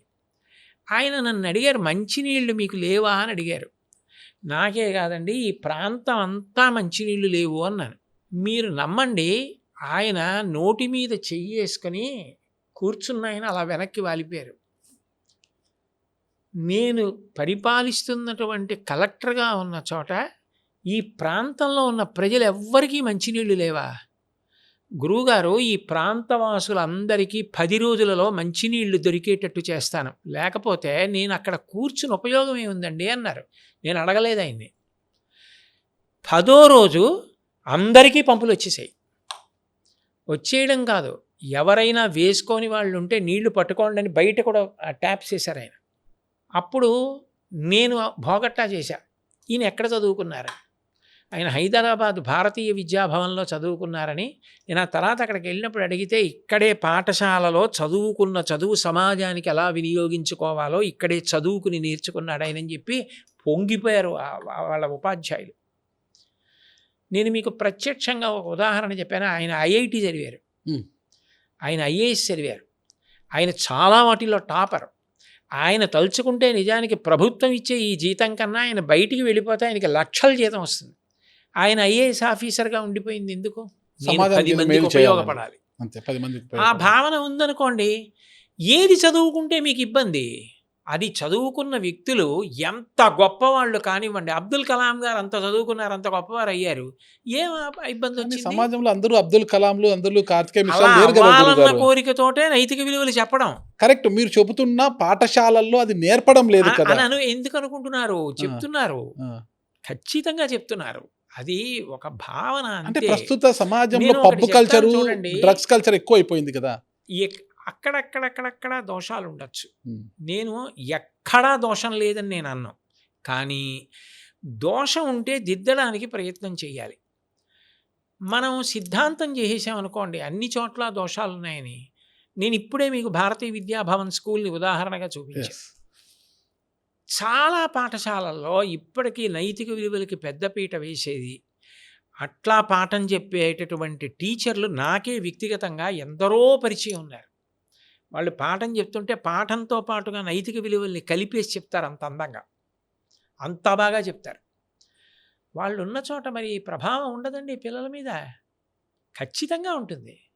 అందుకని అది లేని చోట ఏమిటంటే ఆ స్పృహ కలిగేటట్టు వాళ్ళు కూడా అది పాటించేటట్టు చూసే ప్రయత్నం చెయ్యాలి.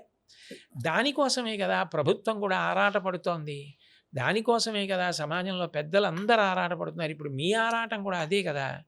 కాబట్టి మనం అందని చోట అది అందాలని కోరుకుందాం. అంటే ఫస్ట్ ఇంట్లో తల్లిదండ్రులు నైతిక విలువలు పాటిస్తే మన పిల్లలు అలా వారి పిల్లలు వాళ్ళని పెంపొందించుకుంటూ పోయేది. అంటే రవీంద్రనాథ్ ఠాగూర్ ఫుల్ టికెట్ కొనుక్కోకుండా హాఫ్ టికెట్ కొనుక్కొచ్చి తండ్రికి డబ్బు ఇచ్చేసి, నాన్నగారు నా వయసు తక్కువ చెప్పాను హాఫ్ టికెట్ కొనుక్కున్నాను అన్నాడు. తండ్రి గారు లోపలికి వెళ్ళి డబ్బట్టుకొచ్చి, నేను మీకు అబద్ధం చెప్పి ఇలా వచ్చానని పెనాల్టీ కట్టి రైల్వేస్కి రిసీట్ పట్టుకురా అని డబ్బు ఇచ్చాడు. ఆ తర్వాత జీవితంలో రవీంద్రనాథ్ ఠాగూర్ తప్పు చేయలే. ఎవరిది ఆ కీర్తి? దేవేంద్రనాథ్ ఠాగూర్ది, తండ్రి గారు.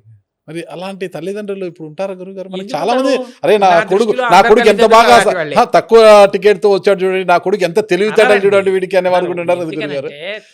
అందరికన్నా ముందు పిల్లలు బాగుండాలని కోరుకునే వాళ్ళు తల్లిదండ్రులే. అమాయకత్వం చేత తెలియక ఎక్కడైనా పొరపాటు జరుగుతుందేమో, కానీ అలా అంటే వాడికి మరీ ప్రమాదము అంటే అట్లా చెయ్యరు. మీకు నేను ఒక ఉదాహరణ చెప్తా. లోయర్ బెర్త్లో ఏమీ చదువుకోనటువంటి ఒక ఆవిడ పసిపిల్ల పుట్టగానే ప్రయాణం చేస్తోంది అనుకోండి. పసిపిల్లని ఇటు పడుకోబెట్టి తను గోడన్న వైపు పడుకోదు, పిల్లని గోడన్న వైపు పడుకోబెడుతుంది. అది ఎవరు నేర్పక్కర్లా, తన పిల్ల గురించి తను చూసుకుంటుంది, కింద పడిపోతుందేమో అని. తల్లిదండ్రులకి బిడ్డలు బాగుండాలని కోరుకుంటే తీరుతుంది. కొంచెం మంచి విషయాలు అందిస్తే పిల్లలందరూ బాగుంటారు. భగవద్గీత గురించి చదివితే చాలా నాలెడ్జ్ పెరుగుతుంది, చరిత్ర తెలుస్తుంది. మనకు భగవద్గీత చదవడం మంచిది, కానీ చాలామంది చదవట్లేదు భగవద్గీత, రామాయణము పుస్తకాలను చదివేంత టైం ఉండదు. కానీ భగవద్గీత అనగానే మనకు చనిపోయిన వారి దగ్గర ఘంటసాల గారి వాయిస్తో ఒక శ్లోకంగానే ఆ గీతగా వినిపిస్తుంది. అదే భగవద్గీత అంటే చనిపోయిన వారి దగ్గరనే వినిపించే ఆ గీత జీవన గీతగా మారాలంటే ఎలా? అంటే నా ఉద్దేశం, చనిపోయిన వారి దగ్గరే భగవద్గీత వేస్తున్నారా అంటే నాకు అది అనుమానమే. ఎందుకంటే భగవద్గీత నాకు తెలిసి నిత్య జీవితంలో వాళ్ళ జీవితాన్ని దిద్దుకోవడానికి ఎందరో చదువుతారు, ఎందరో అనుష్ఠిస్తారు. బహుశా చనిపోయిన చోట్ల భగవద్గీత వేయడం, ఇదిగో అలాగే ఉంటుందిరా, ఒకనాడే అందరూ వెళ్ళిపోయేవాళ్ళే, దీపం ఉండగా ఇల్లు చక్కబెట్టుకో, బతికుండగా భగవద్గీత చదువుకుని అందులో విషయాలు అనుష్ఠించు అని తమకి తాము హెచ్చరిక చేసుకోవడానికి వేసుకుంటున్నారేమో, ఒకవేళ అలా వేస్తే అనుకుంటున్నాను. అంటే పుట్టినవారు గిట్టక మానదు, గిట్టినవారు పుట్టక మానదు దాంట్లో చెప్తుంటారు కదా గురు. అంటే అప్పుడు వింటారు కానీ తర్వాత దైనందిన జీవితంలో ఎంతమంది భగవద్గీతని పఠనం చేస్తారంటే మనం? చాలామంది చదువుతారండి నాకు ఓకే. తెలిసి, చాలామంది చదువుతారు. ఎందుకనంటే ఇప్పుడు నేను మీకు ఒకటి చెప్తాను. ఈ స్తోత్రం మీరు ప్రతిరోజు చదువుకుంటే ఉమ్, మీకు భగవంతుడు పుత్రపౌత్రాభివృద్ధినిస్తాడు, సమస్త సుఖములనిస్తాడు అంటే అది చదువుకోవడం ద్వారా మీరు ఒక ప్రయోజనాన్ని కోరుతున్నారు. భగవద్గీత అలా కాదు. భగవద్గీత అనేది ఆచరణాత్మకమైనటువంటి సిద్ధాంతం. మిమ్మల్ని మీరు ఎలా నిగ్రహించుకోవాలి, మీరు ఎలా ప్రశాంతంగా ఉండాలి. ఇందాక మీకు తపస్సు గురించి ఉదాహరణ చూపించాను. మీరు ఎప్పుడు లౌకికమైన విషయాల గురించి ఆలోచిస్తే ఎంత ప్రమాదంలోకి వెడతారు, మనసుని ఎలా తిప్పుకోవాలి, అసలు అన్నిటికన్నా బలమైనది ఏది, ఆ బలమైన మనసుని తిప్పడం ఎట్లా, ఈ పరిష్కారాలన్నీ భగవద్గీత చెప్తుంది. అందుకని భగవద్గీతని రోజు శాస్త్రంగా చదువుకుని దాన్ని నిత్య జీవితంలోకి అన్వయం చేసుకుని అనుష్ఠించేవారు ఎందరో ఉన్నారు. మహాత్మా గాంధీ గారి దగ్గర నుంచి దేశ విదేశాల దగ్గర నుంచి ఎందరో భగవద్గీతని చదువుకుంటారు, అనుష్ఠిస్తారు. అందులో అనుమానం ఏం లేదండి. ఈ మానవ జన్మకు భగవద్గీత ఎలా మార్గదర్శకం అవుతుందంటారు గురుగారు? అసలు భగవద్గీతలో మానవ జన్మకి మార్గదర్శనం కానిది ఏముంది? అన్నీ భగవద్గీతలో ఉన్నాయి. మీకు నేను ఒక ఉదాహరణ చెప్పాలి అంటే, భగవద్గీతలో ఒక మాట అంటాడు కృష్ణ పరమాత్మ, అసంశయం మహాబాహో మనో దుర్నిగ్రహం చలం అభ్యాసేన తు కౌంతేయ వైరాగ్యేణ చ గృహ్యతే అంటాడు. ఓ కౌంతేయ, ఓ అర్జున, నీకు సంశయం అక్కర్లేకుండా చాలా బలమైనది, చాలా తొందరగా కదిలిపోయేది ఏదో తెలుసా? మనసు. దాన్ని నియంత్రించాలి అంటే అకస్మాత్తుగా నియంత్రించడం సాధ్యం కాదు. నేను పూజ చేస్తుంటే మనసు ఎక్కడికో వెళ్ళిపోతుంది, కరెక్ట్ గురు. యాంత్రీకరిస్తుంది. పూజ చేస్తుంటే పువ్వు ఇలా వేసేయమని చెయ్యికి చెప్పి ఎక్కడికో వెళ్ళిపోతుంది. అటువంటి మనసుతో మీరు ఘర్షణ పెట్టుకుంటే ఒక్క క్షణంలో మారదు. అభ్యాసేనతు కౌంతేయ, నీ మనసును నువ్వు పరిశీలించి అభ్యాసం చేసి మనసు మీద ఆధిపత్యం సంపాదించంటాడు. అది మిమ్మల్ని మీరు పరిశీలించుకోవడం మీకు వచ్చిందనుకోండి, మీ గుణదోషాలు మీకు తెలుస్తాయి. లోకంలో ఆవిడ ఎందు గుణాలు ఏమిటి, ఆవిడ ఎందు దోషాలు ఏమిటి, ఆయన ఎందు గుణాలు ఏమిటి, అది కాదు. నా గుణాలు ఏమిటి, నా దోషాలు ఏమిటి నాకు తెలియాలి. నా మనసు బలహీనత ఏమిటి, నా మనసు బలం ఏమిటి నేను తెలుసుకుంటే నన్ను నేను ఉద్ధరించుకోవచ్చు. ఉద్ధరేణ ఆత్మనాత్మానం ఆత్మానం అవసాదయేత్ ఆత్మైవ ఆత్మనా బంధు ఆత్మైవ రిపురాత్మన. నిన్ను నువ్వు ఉద్ధరించుకోవాలి. ఆకలేస్తే నువ్వు తినాలి, నిద్రొస్తే నువ్వు పడుకోవాలి తప్ప నీకు నువ్వు శత్రువు, నీకు నువ్వు మిత్రుడు. నిన్నెవరో ఉద్ధరించరు, నువ్వు మంచి చేసి ఉద్ధరించుకోవాలి. నీ మనసుని పవిత్రం చేసుకో. అవన్నీ మనిషికి పనికొచ్చేవి కావండి. మనిషికి శత్రువు అంటే ఎవరు అంటారు గురుగారు? తనకి తానే శత్రువు గీత ప్రకారం. ఓకే. నేను కేవలం అప్పటికి ఆ ఇంద్రియ సుఖం తీరిపోతే చాలనుకుని శాస్త్రం వదిలేసి, మర్యాద వదిలేసి, ధర్మము వదిలేసి తిరిగితే నాకు నేను బరువు, 10 మందికి బరువు. నా గురించి ఆలోచించడం కాదు, 10 మంది గురించి ఆలోచించి బ్రతికిన బ్రతుకు బ్రతుకు. ఆయన ఎవరో సినిమాకి అయినా చాలా గొప్ప మాట అంటాడు, తనకు తాను సుఖపడితే తప్పు కాకున్నా తన వారిని సుఖపెడితే ధన్యత ఓ నాన్న అన్నాడు ఏదో పాటలో. ఆ పాట గుర్తులేదు కానీ, పుట్టినరోజు పండగ అందరికీ, మరి పుట్టింది ఎందుకో తెలిసేది అందరికీ. అది నా దృష్టిలో నన్నయ్య గారి పద్యం ఎలాంటిదో, పోతన గారి పద్యం ఎలాంటిదో, ఆ పాట అలాంటిదే ఆ వరకు నాకు. పిల్లలకి ఏదైనా కష్టం వచ్చినప్పుడు, పెద్దలకు కానీ పిల్లలకు కానీ, ముఖ్యంగా పిల్లలకి ఈ మధ్య కాలంలో పండితుల దగ్గర మా పిల్లలు సరిగ్గా చదవలేదు, ఏకాగ్రత లేదు, అల్లరి చేస్తున్నారు, అది ఇది అన్నప్పుడు లలితా సహస్రనామం రోజు పఠనం చేయమని చెప్పండి రోజు అని చెప్తుంటారు.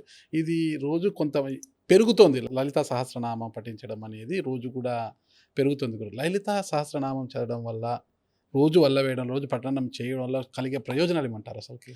లలితా సహస్రం చదవడం అనేటటువంటి దాంట్లోనే మీకు తెలియకుండానే మీకు ఏకాగ్రత బాగా ఏర్పడుతుందండి.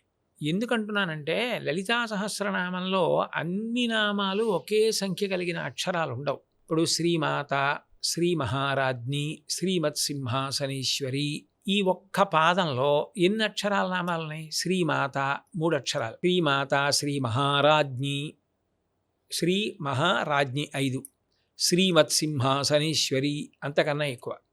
ఒక్కొక్కసారి 16 అక్షరాలు నామం అంతా కలిపి ఒకే 16 అక్షరాలు ఒకటే నామం వస్తుంది. కామేశ్వర ముఖాలోక కల్పిత శ్రీ గణేశ్వర, కామేశబద్ధ మాంగళ్య సూత్ర శోభిత కంధర. దాన్ని మీరు మధ్యలో ఆపారనుకోండి, అనుష్టుప్ ఛందస్సు విష్ణు సహస్రం ఆపినట్టు 8 అక్షరాల దగ్గర ఆపారనుకోండి, వ్యతిరేకార్థం వస్తుంది మధ్యలో దీర్ఘం తీస్తే.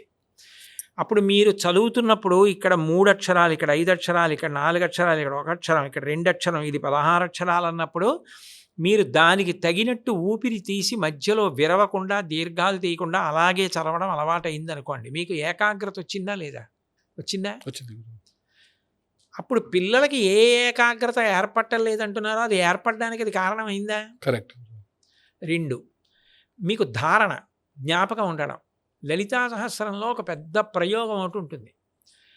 అమ్మవారి యొక్క తల దగ్గర మొదలుపెట్టి ఆవిర్భావం చెప్తున్నాడు వ్యాసుడు. చెప్తూ ఏదో చిదగ్నికుండ సంభూత దేవకార్య సముజ్యత ముద్యద్భాను సహస్రాభాహ చతుర్బాహు సమన్విత.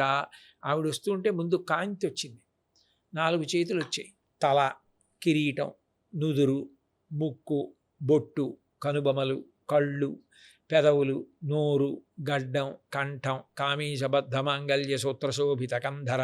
తర్వాత ఆ అమ్మవారి యొక్క వక్షస్థలం, అమ్మవారి యొక్క నాభి, అమ్మవారి యొక్క ఊరువులు, కామేశజ్ఞాత సౌభాగ్యమార్దవోరుద్వయాన్విత. అలా ఊరువుల దగ్గర నుంచి మోకాళ్ళు, చిట్ట చివరికి పాదాలు, పాదాల దగ్గర బొటన వేలికున్నటువంటి గోరు, కరాంగుళి నఖోత్పన్న నారాయణ దశాకృతి, చేతి వేళ్ళగోళ్ళు, ఇన్ని చెప్పాడా? అంటే నిజానికి మీరు కొంతకాలం అయిపోయిన తర్వాత మీకు ఆ స్తోత్రం వచ్చిందనుకోండి, మీరు అవి చదువుతూ అమ్మవారిని పైనుంచి కింద వరకు చూసేయచ్చు. అంటే ధారణతో పాటు దర్శనం అలవాటు అవుతుందా? ఇది మీకు చదువులోకి కూడా అన్వయం అయిపోయింది అనుకోండి, అప్పుడు మీరు చదివింది ధారణలోకి, చదివింది దర్శనంలోకి, చదివినది ఏకాగ్రతలోకి వెళ్ళిపోయింది అనుకోండి, ఇదే మందు అక్కడ పనిచేస్తుంది. పైగా ఈ అమ్మవారి అనుగ్రహమే అక్కడ పనిచేస్తుంది. కాబట్టి లలితా సహస్రం శాస్త్రీయంగా, సాంకేతికంగా చాలా గొప్పది కదా, ఆదరణీయం. సమాజంలో చాలా మందిని గమనిస్తుంటాం గురుగారు. చాలా మందికి దైవభక్తి ఎక్కువ ఉంటుంది, దైవ చింతన ఉంటుంది. ఉదయం లేస్తే స్నానం ఆచరించి గుడులకు వెళ్ళి పూజ చేయడము, ఇంట్లో లేదా పూజ చేయడం, ఇదంతా పాటిస్తుంటారు. కానీ వాళ్ళు దైనందిన జీవితంలో నడవడిక మాత్రం మరోలా ఉంటుంది గురుగారు. అంటే ఇక్కడ దైవ చింతన ఎక్కువగా ఉంటుంది వ్యక్తిగా మాత్రము, కానీ నడవడిక మాత్రం మరోలా ఉంటుందన్నమాట. అంటే ఇలాంటి వారికి ఎంత ఉదయం లేసి ఎంత దైవ చింతనతో ఉన్నా, దైవుణ్ణి ఆరాధించినా కూడా మంచి జరుగుతుందంటారు గురుగారు? అంటే నేను ఇందులో మీకు గంభీరమైన ఒక కోణం చెప్తాను గురుగారు. ఒక్కొక్కడు చూడండి, అసలు భగవద్భక్తి, పాపాలు, పుణ్యాలు, దేవుడు, పక్కవాడిని పట్టించుకోవడం ఏమీ ఉండదు. వాడు చాలా ఐశ్వర్యవంతుడిగా ఉంటాడు. ఒక్కొక్కడు చాలా పవిత్రమైన జీవితంతో ఉండి దరిద్రుడిగా ఉంటాడు. అప్పుడు సాధారణంగా ఏమంటారంటే, ఏమండి భగవంతుడు అన్నవాడు ఉంటే ఈయన ఇలా ఉండడం ఏంటి, ఆయన అలా ఉండడం ఏంటి? కరెక్ట్ గురుగారు. దీనికి జవాబు ఒక్కటే. సనాతన ధర్మంలో ప్రాణప్రదమైన సిద్ధాంతం ఏమిటంటే కర్మ సిద్ధాంతం. గత జన్మలలో మీరు చేసిన పాపపుణ్యాలు ఏ ఉన్నాయో వాటిని మీరు ఈ జన్మలో అనుభవించాలి అని. ఆయన గత జన్మలలో పుణ్యం చేశాడు, దాని ఫలితం ఇప్పుడు ఐశ్వర్యం అనుభవిస్తున్నాడు. ఇప్పుడు చేస్తున్నాడు పాపం, దీన్ని అనుభవిస్తాడు. ఆయన గత జన్మలో పాపం ఇప్పుడు పూర్తి చేసేసుకుంటున్నాడు, అయినా ఇప్పుడు పవిత్ర జీవనం పొందున్నాడు. అందుకని దీని ఫలితం ఉత్తర జన్మల్లో పొందుతాడు. అప్పుడు ఆయనకి హెచ్చరిక, ఈయనకి భుజం మీద చెయ్యి పెట్టి అభినందించి అదే పవిత్ర మార్గంలో వెళ్ళడానికి తోడ్పాటు. పునర్జన్మ సిద్ధాంతంలో కర్మ ప్రధానమై ఉంటుంది. అది మీరు పెట్టలేదు, నేను పెట్టలేదు, అది ప్రధాన సిద్ధాంతం. అది దాని వలన పాపపుణ్యాలే దుఃఖంగా సుఖంగా మారుతూ ఉంటాయి అని. అయినప్పుడు వ్యక్తి అసలు పూజ, భగవంతుడు ఇంటి దగ్గర ఏదో ముందు పూజ చేయడం మొదలెట్టాడు అనుకోండి, ఒక్కటి గుర్తుపెట్టుకోండి, అసలు భగవంతుడు ఉన్నాడని నమ్మాడు కదా. ఇప్పుడు దయానంద సరస్వతి స్వామి వారి దగ్గరికి వెళ్ళి ఒక ఆవిడ ఒక మాట అంది, మా అత్తగారితో నేను పడలేకపోతున్నాను స్వామి, అసలు ఆవిడ రాక్షసి, చంపుకు తినేస్తుంది నన్ను, ఒక్క గంట మాత్రం మౌనంగా ధ్యానం చేసుకుంటుంది, ఆ ఒక్క గంట నేను ప్రశాంతంగా ఉంటాను, మరి అప్పుడు దానివల్ల ప్రయోజనం ఏమిటని అడిగింది. ఆయన అన్నారు, ఆ ఒక్క గంట నువ్వు ప్రశాంతంగా ఉండడమే ప్రయోజనం, కనీసం ఆ గంట కూడా ఉండకపోతే ఆ మొదలైంది ఉందే పూజ, అది మెల్లిమెల్లిగా ఎక్కడో పండుతుంది. వాళ్ళకి నేను ఇంట్లో చేస్తున్నదే కాదు, ఇదే భగవంతుడు అందరి యందు ఉన్నాడు, నేను బయట పాపం చేసి ఇంట్లోకి వెళ్ళి పూజ చేస్తే ఆయన దానికి సంతోషించడు, నేను ఆయన చెప్పినట్టు బ్రతికితే సంతోషిస్తాడు. మీకు నేను ఒక్క ఉదాహరణ చెప్తా, మీకు అర్థమైపోతుంది.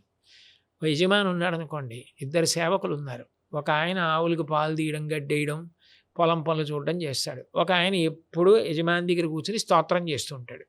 ఓ రోజు సాయంకాలం పని చేసుకునేవాడిని పిలిచి, ఒరే వీడు చూడు నన్ను ఎంత బాగా పొగుడుతున్నాడో, నువ్వు ఏమీ వినవు, కూర్చో నా గొప్పతనం వినన్నాడు. ఆయన అన్నాడు, నాకంత ఖాళీ లేదండి, ఆ ఆవులకి దూడలు సమయం పాలు తీయాలి, వాడి దగ్గర గడ్డి తీయాలి, నేను ఇప్పుడు రానన్నాడు. యజమాని తెలివైన వాడైతే ఆయన్ని పనిలోంచి తీసేస్తాడా, ఒరే నువ్వు ఆయనలా ఉండడం నేర్చుకో అంటాడా రెండో వాడిని. తను చెప్పినట్టు బ్రతికినవాడు గొప్ప, అంతేగాని కేవలం తన్ని పొగుడుతూ కూర్చున్నవాడు గొప్ప కాదు. భగవంతుడు చెప్పినట్టు బ్రతకడం గొప్ప. 10 మంది కోసం బ్రతకాలి, నలుగురు సుఖపడేటట్టుగా ప్రవర్తించాలి, మనకి ఏదొస్తే అది ఈశ్వరపరం చెయ్యాలి. పూర్వం దేవాలయంలో నాట్యం చేసేవారు ఎందుకు? రాజోపచారంలో తనకి నృత్యం వస్తే అది 10 మందికి ఉపయోగపడాలంటే శుద్ధి చేసే కర్మాగారం. ఈశ్వరుడి ముందు నృత్యం, ఈశ్వరుడి ముందు గానం. అందుకే గీతం శ్రావయామి వాద్యం ఘోషయామి, అక్కడ వాద్యం వాయించేవారు, అక్కడ వ్యాకరణం చెప్పేవారు, అక్కడ పాఠం చెప్పేవారు, డబ్బుంటే అక్కడ ఇచ్చేస్తే ప్రసాదంగా అందరికీ పెట్టేవారు, అక్కడ ఒక కళ్యాణ మంటపం కట్టి అందరికీ ఇచ్చేవారు. ఎందుకని? దేవాలయం ద్వారా సమాజానికి సేవ చేసేవారు. ఇది ఒకనాడు మొదలుపెట్టినవాడు ఏదో ఒకనాడికి పెరుగుతాడు. అసలు మొదలే పెట్టలేదనుకోండి, వాడు మరింత ప్రమాదకరంగా అయిపోడు. అందుకని అక్కడ వరకు వచ్చాడు, ఆయన ఇంకా ఎదగాలని మనం భగవంతుడికి ప్రార్థన చేద్దాం. ఏమండి, మీరు చెప్పిన దాని ప్రకారం గత జన్మలో చేసిన పాపకాలు ఈ జన్మలో అనుభవించక తప్పదు అంటుంటాను. అంటే ఈ జన్మలో దైవ చింతనతో ఉంటూ ఈ జన్మలో మనకు దైవ కార్యాలు, మంచి అన్నదానాలు ఇట్లా చేసుకుంటే గత జన్మ పాపకర్మాలన్నీ తొలగిపోతాయంటారు గురుగారు? తొలగిపోవడం అంటేనండి అలా ఉండదు. మనం ఈ జన్మలో చేసిన పుణ్యం పుణ్యమే, పాపం పాపమే. అయితే ఒకటి భయంకరమైన కర్మ ఏదో చేసి ఉండి ఈ జన్మలో వాడు భక్తితో ఉన్నాడు అనుకోండి, భగవంతుడు ఒరే ఇంత మార్పు చెందాడు, ఇంత పవిత్రంగా బతుకుతున్నాడు, ఏదో గత జన్మలో పాపం చేశాడని నేను వాడిని ఎందుకు కష్టపెట్టాలని ఆ పాపాన్ని తీసివేయగలిగిన వాడు భగవంతుడు. పాపం తనంత తాను పోదు, పాపం తనంత తాను ఫలితం ఇవ్వదు, పుణ్యం తనంత తాను ఫలితం ఇవ్వదు. పుణ్యానికి ఫలితాన్ని ఇచ్చేవాడు, పాపానికి ఫలితాన్ని ఇచ్చేవాడు, పాపం తీసేయగలిగిన వాడు భగవంతుడు. అందుకు పూజ. నైతిక విలువల గురించి ఒక మాట గురుగారు, నైతిక విలువలు ఎక్కువగా పెంపొందిస్తే నేర ప్రవృత్తి తగ్గుతుందంటారా? అంతే కదండి. ఓకే. నైతిక విలువలు అంటే ఏంటి? నీతి. ఓకే. రే నేను చేసింది ఖచ్చితంగా నేను అనుభవించవలసి ఉంటుంది, తప్పు ఇట్లా నేను ప్రవర్తించకూడదు, ఇది మనిషిగా నేను చేయవలసింది కాదనిపించింది అనుకోండి, అసలు అటువంటి విలువ ఒకటి మనసులో ఏర్పడుతుంది. అబ్రహాం లింకన్ గారు చిన్నప్పుడు దుకాణంలో టీ పౌడర్ అమ్ముతున్నాడు. ఆఖరణ చూసుకుంటే ఆయన దగ్గర డబ్బులు ఎక్కువ వచ్చాయి. ఆయన బాగా ఆలోచిస్తే ఒక ఆవిడికి తాను తక్కువ ఇచ్చానని గుర్తొచ్చింది. ఆయన చీకటి వేళ కొట్టు కట్టేసి ఆవిడ ఇంటికి వెళ్ళి ఆయన డబ్బులు ఇచ్చేసి వచ్చేసాడు. అందుకే అంత గొప్పవాడు అయ్యాడు. మీకు ఏ దేశంలో పుట్టాడు, ఆయన ఎవరు, ఇవన్నీ ఎందుకు? మంచివాడైతే మంచివాడని ఆలోచించాలంతే, అంతవరకే. మనిషి మనసు నిష్కల్మషంగా ఉండడం, కేవల స్వార్థ చింతన, ఎంతమంది ఏమైపోయినా నాకు అనవసరం, నేను బాగుంటే చాలు, అంతకన్నా రాక్షస ప్రవృత్తి లేదు. నేను కొద్దిగా నలుగుడు పడినా పర్వాలేదు, 10 మంది సంతోషిస్తే చాలు, అంతకన్నా దైవత్వం లేదు. మనిషి మారకపోతే సమాజం నశించిపోతుంది. నేను మీకు ఒక్కటే చెప్తున్నా కారణం, మనిషి మీద సమాజం ఆధారపడుతుంది. ఎందుకనంటే ఒక గుర్రానికి డెక్కలు చీలి ఉండవని దాని మీద కూర్చొని కొండలెక్కేవాడు మనిషి, గాడిద బరువు మోస్తుందని గాడిదని వాడుకునేవాడు మనిషి, నెమలి నృత్యం చేసి నృత్యం నేర్చుకునేవాడు మనిషి, పక్షిని చూసి విమానం కనిపెట్టినవాడు మనిషి, సమస్త జీవులలో ఉన్న విభూతిని మనిషి వాడుకుంటాడు. అటువంటి మనిషి సమాజం గురించి ఆలోచించకపోతే ఒక్క మనిషే కాదు, సమాజమే నాశనం అయిపోతుంది. ప్లాస్టిక్ కవర్లు విచ్చలవిడిగా పారేస్తే మనిషికే కాదు, అది తిన్న ఆవులు పోతున్నాయి, కుక్కలు పోతున్నాయి, ఆఖరికి చిన్న చిన్న మూతలు బిరడాలు తీయటి పదార్థం ఉంటే తినడానికి ముక్కులోకి పెట్టుకున్నటువంటి పక్షులు మింగి చచ్చిపోతున్నాయి. పర్యావరణం నాశనం అయిపోట్లా, విషమైపోట్లా. 10 మంది గురించి ఆలోచించి మారవలసిన వాడెవరు అంటే మనిషి. అలా మారవలసిన అవసరం మనిషికి ఉంది. దానికోసం నైతిక విలువలు అన్నవి ఎప్పుడూ చెప్పబడుతూనే ఉండాలి. మానవ జన్మ ఎత్తిన తర్వాత ఇదొక దాన ధర్మాలు అయితే చేస్తుంటారు, దానాలు ధర్మాలు చేస్తుండాలి కదా. అంటే రక్తదానం అంటారు, ఆకలి వేసిన వాడికి అన్నం పెట్టడం కూడా అన్నదానం మంచిది అంటారు. మనం రోడ్డుపై వెళ్తున్నప్పుడు భిక్షగాళ్ళు వస్తుంటారన్నమాట, వాళ్ళంతా వికలాంగులు వాళ్ళు వీళ్ళు వస్తుంటారు, వాళ్ళకి దానం చేయడం మంచిది అంటారు. ఇలా ప్రతిదీ కూడా ఏ దానం చేసినా మంచిది అంటారు. ఇన్ని దానాల్లో ఏ దానం గొప్పదంటారు? అవయవ దానమా? అన్నదానమే గొప్పండి. ఎందుకనంటే అన్నదానం ప్రాణదానం. అన్నం లేకపోతే చచ్చిపోతాడు. ఆ సమయానికి మీరు అన్నం పెడితే ఇంకో రోజు బతుకుతాడు. కాబట్టి మీరు ఆయుర్దాయం ఇచ్చారా లేదా? ఆ తిన్న అన్నంతో ఆ బలంతో ఆయన ఏదైనా మంచి పని చేయొచ్చు. పొద్దున మా ఆవిడ పలహారం పెట్టింది కాబట్టి ఇప్పుడు నేను మాట్లాడుతున్నాను కదా. అది తినకపోతే ఏం మాట్లాడతాను, పడిపోతాను. కాబట్టి మీరు పెట్టిన అన్నంతో ఆయన మంచి పని చేశాడనుకోండి, మీరు ఆ మంచి పనికి కూడా కారణం అయ్యారా? పైగా మీరు లోకంలో ఏ దానం చేయండి, అమ్మయ్య నాకు తృప్తి అండి అన్న మాట అండవు. సువర్ణ దానం చేశారనుకోండి, మీరు 10 టన్నుల బంగారం ఇచ్చేసిన ఇంకొక తులం ఉంటే బాగుండండి అనొచ్చేమో, చెప్పలేము. కానీ అన్నదానం కడుపు నిండిపోయింది అనుకోండి, ఇంకా పెట్టండి అని ఇవ్వడంటాం. ఇంకొద్దమ్మా చాలండి బ్రేవుమని త్రేయించి సంతోషంగా వెళ్ళిపోతాడు. ఉత్తర క్షణం సంతోషం కలుగుతుంది. నాకు చాలు అన్న మాట అనేది అన్నదానం విషయంలోనే. ప్రాణాలు నిలబడేది అన్నదానం విషయంలోనే. అన్నం వలనే శాంతి ధర్మం. అన్నం దొరకలేదనుకోండి నేర ప్రవృత్తి వస్తుంది. అన్నం దొరికిందనుకోండి వాడికి ఆకలి తీరితే వాడు నేను కూడా ఇలా 10 మందికి పెట్టేవాళ్ళ బతకాలనుకుంటాడు. అందుకే పూర్వం అన్నదాన సత్రాలు పెట్టి బాటసారులకి వాళ్ళకి అన్నం పెట్టి నేర ప్రవృత్తి పెరగకుండా చూసేవారు. ఇప్పుడు మా ప్రాంతంలో రాయలసీమలో కాశిరెడ్డి నాయన అనేది నిత్య అన్నదాన సత్రాలు ఎక్కడికి వెళ్ళినా ఇవాళ కూడా వాళ్ళు ఎక్కడ ఏ టైంలో వెళ్ళినా కూడా భోజనాలు పెడుతూనే ఉంటారు. ఇక్కడ డొక్కా సీతమ్మ గారు, డొక్కా సీతమ్మ గారు, ఓకే, వాళ్ళందరూ అంతే. అందుకని దానము, ఈ అన్నం పెట్టడం అనేది సనాతన ధర్మంలో అంతర్భాగం. అందుకే అసలు అతిథి లేకుండా అన్నం తినేవారు కాదు అప్పుడు. మరి మీరు అంటున్నారు గురుగారు, మనం భోజనం చేసే సమయంలో ఒక భిక్షగాడు వస్తాడు, వచ్చి వాళ్ళు భిక్షం ఎత్తుకోవడానికి వస్తారు. వాళ్ళు పిలిచినప్పుడు మళ్ళా రాపో అని అంటుంటాం. లేదా మూగజీ వాళ్ళ ఇంటికాటికి వస్తుంటాయి అన్నమాట, వాటిని తరుముతుంటాం. అంటే మనము భోజనం చేస్తే వాళ్ళు సరిగ్గా వినలేదేమో, మళ్ళీ రాపో అన్నారో కొంచెం సేపు ఆగొస్తానన్నారు. అంటే తింటున్నాడు కదా, తినేసాక వచ్చి పెడతానన్నాడేమో. మనం భోజనం వాళ్ళు కూడా ఆకలితో వచ్చారు, వాళ్ళ ఆకలిని తీర్చి మనం ఆకలి తీర్చుకుంటే మంచిది అంటారా? మన ఆకలి తీర్చుకుని వాళ్ళ ఆకలి తీర్చడం మంచిది అంటారా? చాలా గొప్పవాడు అనుకోండి, ముందు ఆయనకి పెట్టి తాను తింటాడు రంతిదేవుళ్ళ. Okay okay. ఓ మోస్తరు వాడు అనుకోండి, ఉండవయా నేను తిన్నాక కొంత మిగిల్చి పెడతానంటాడు. రెండో వాడు ఒకటో వాడు అవ్వాలి, ఒకటో వాడు ఇంకా పెరగాలి, అంతే నేను చెప్పగలను. శైవక్షేత్రాల గురించి చెప్పారు గురుగారు. మనం శివాలయాలకు వెళ్ళినప్పుడు శివుడి లింగం ఉంటుంది, ఎదురుగా నంది విగ్రహం ఉంటుంది. ఇక్కడ నందికి శివుడికి మధ్యలో మనం వెళ్ళకూడదు అనేది అంటుంటారు గురు. నిజంగా వెళ్ళకూడదా? వెళ్తే మన అపచారం. శివుడికి మధ్యలోకి ఎందుకు వెళ్ళొద్దు అంటారంటే, నంది ప్రపంచానికి పృష్ఠభాగం పెడతాడు, శివుడి వైపుకి దృష్టి పెడతాడు. వెనక బాజాలు వాయించండి, ఏం చేయండి, ఆయన వెనక్కి తిరిగి మాత్రం చూడడం. శివుని ఎందే దృష్టి పెట్టి ఉంటాడు. అట్లాంటి వాళ్ళిద్దరి మధ్యలోకి వెడితే ఆయనకి ఇబ్బంది కలగదు, అందుకని వెళ్ళొద్దంటారు. రెండోది, నంది పశువు, అంటే జీవుడికి సంకేతం. పశువు అంటే అందరూ పశువులే. జన్మాన్న రాట చేత కట్టబడిన వాళ్ళందరూ పశువులే, కర్మపాశాల చేత కట్టబడతాం కాబట్టి మనందరికీ ప్రతినిధి నందీశ్వరుడు. జీవుడు చివరికి పరబ్రహ్మమునందు ఐక్యమై భేదము లేని స్థితిని పొందాలి. అందుకని మధ్యకి వెళ్ళకు, ఆ ప్రస్థానం అలా నడవాలి అని చెప్పడానికి శివలింగానికి నందికి మధ్యకి వెళ్ళకండి అంటారు. ఇప్పుడు అమ్మవార్లకు, గ్రామ దేవతలకు ఈ బలులు ఎక్కువైపోయాయి, జంతు బలి అనేది ఎక్కువైపోయింది కదా, ఇది కరెక్ట్ అంటారు? ఇప్పుడు తీసుకుంటే మనము కామాఖ్య అమ్మవారికి కూడా అక్కడ దున్నపోతులను బలిస్తుంటారు. మద్యం, మాంసం పెట్టి నైవేద్యం పెడతారంట అక్కడ. అవన్నీ కరెక్ట్ అంటారా గురుగారు? నాకు తెలిసినంత వరకు నేను చెప్పేది ఏంటంటే, అమ్మవారు అనేటటువంటిది కరుణామూర్తి. భగవంతుడు కరుణాసముద్రుడు. ఆవిడికి మనం ప్రేమతో ఏది ఇచ్చినా ఆవిడ సంతోషిస్తుంది. ఇట్లాగే చెయ్యాలి, ఇట్లాగే చెయ్యండి అని నిబంధన ఏముండదు. కాబట్టి మనం సాధ్యమైనంత వరకు అట్లాంటి వాటి జోలికి వెళ్లకుండా ఉండడం, అట్లాగే ఇతరుల్ని కూడా మంచి మార్గం వైపు మళ్లించడానికి ప్రయత్నించడమే మంచి విషయం.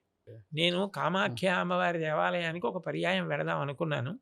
కానీ అప్పుడు నా భార్య ఆరోగ్య కారణాల రీత్యా అది మానస సరోవరం అవి వెళదాం అనుకుని వెళ్ళలేదు. ఆ తర్వాత నేను మళ్ళీ వెళ్ళడం నాకు కుదరలేదు. అందుకని నాకు అక్కడ జరిగే ఆచారకాండ గురించి నాకు అంత బాగా తెలియదు.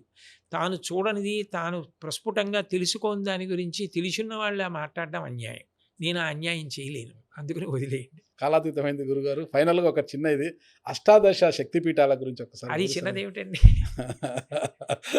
అక్వరి గురుగారు ఎన్ని శక్తిపీఠాలున్నా ఒకటి గుర్తుపెట్టుకోండి, అన్ని శక్తిపీఠాలే. మీరు ఎక్కడికి వెళ్ళినా ఎన్ని చూశామన్న దానికన్నా ఎంత భక్తిగా వెళ్ళి ఎక్కడ అమ్మవారిని ప్రార్థన చేసినా అదే అనుగ్రహం. ఈ మాట నేను చెప్పట్లేదు. సకృన్నత్వా నత్వా కథమివ సతాం సన్నిధదతే మధుక్షీరద్రాక్ష మధురి మధురీణాహ పణితయః అంటారు శంకరాచార్యులు వారు.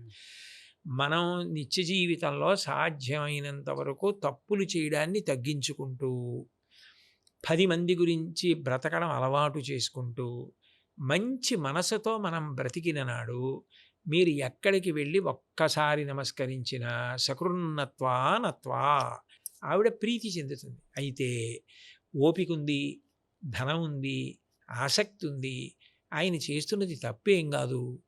అన్ని చోట్లకి వెళ్ళి అమ్మవారి యొక్క శక్తిపీఠాలన్నీ దర్శనం చేద్దామని వెళ్ళాడనుకోండి, మంచిదే, చాలా సంతోషం, వెళ్ళి రావచ్చు. వెళ్ళొచ్చిన వాళ్ళు గుర్తుపెట్టుకుని పక్క వాళ్ళకి చెప్తే వాళ్ళు కూడా వెళ్ళడానికి మార్గదర్శనం అవుతుంది. సహజీవనాలు ఎక్కువైపోతున్నాయి. ప్రేమ పెళ్ళి ఎంత స్పీడ్గా ప్రేమించి పెళ్లి చేసుకుంటున్నారు, అంత వేగంగానే విడిపోయే వారి సంఖ్య కూడా పెరుగుతోంది ఇప్పుడు ప్రస్తుతం సమాజంలో.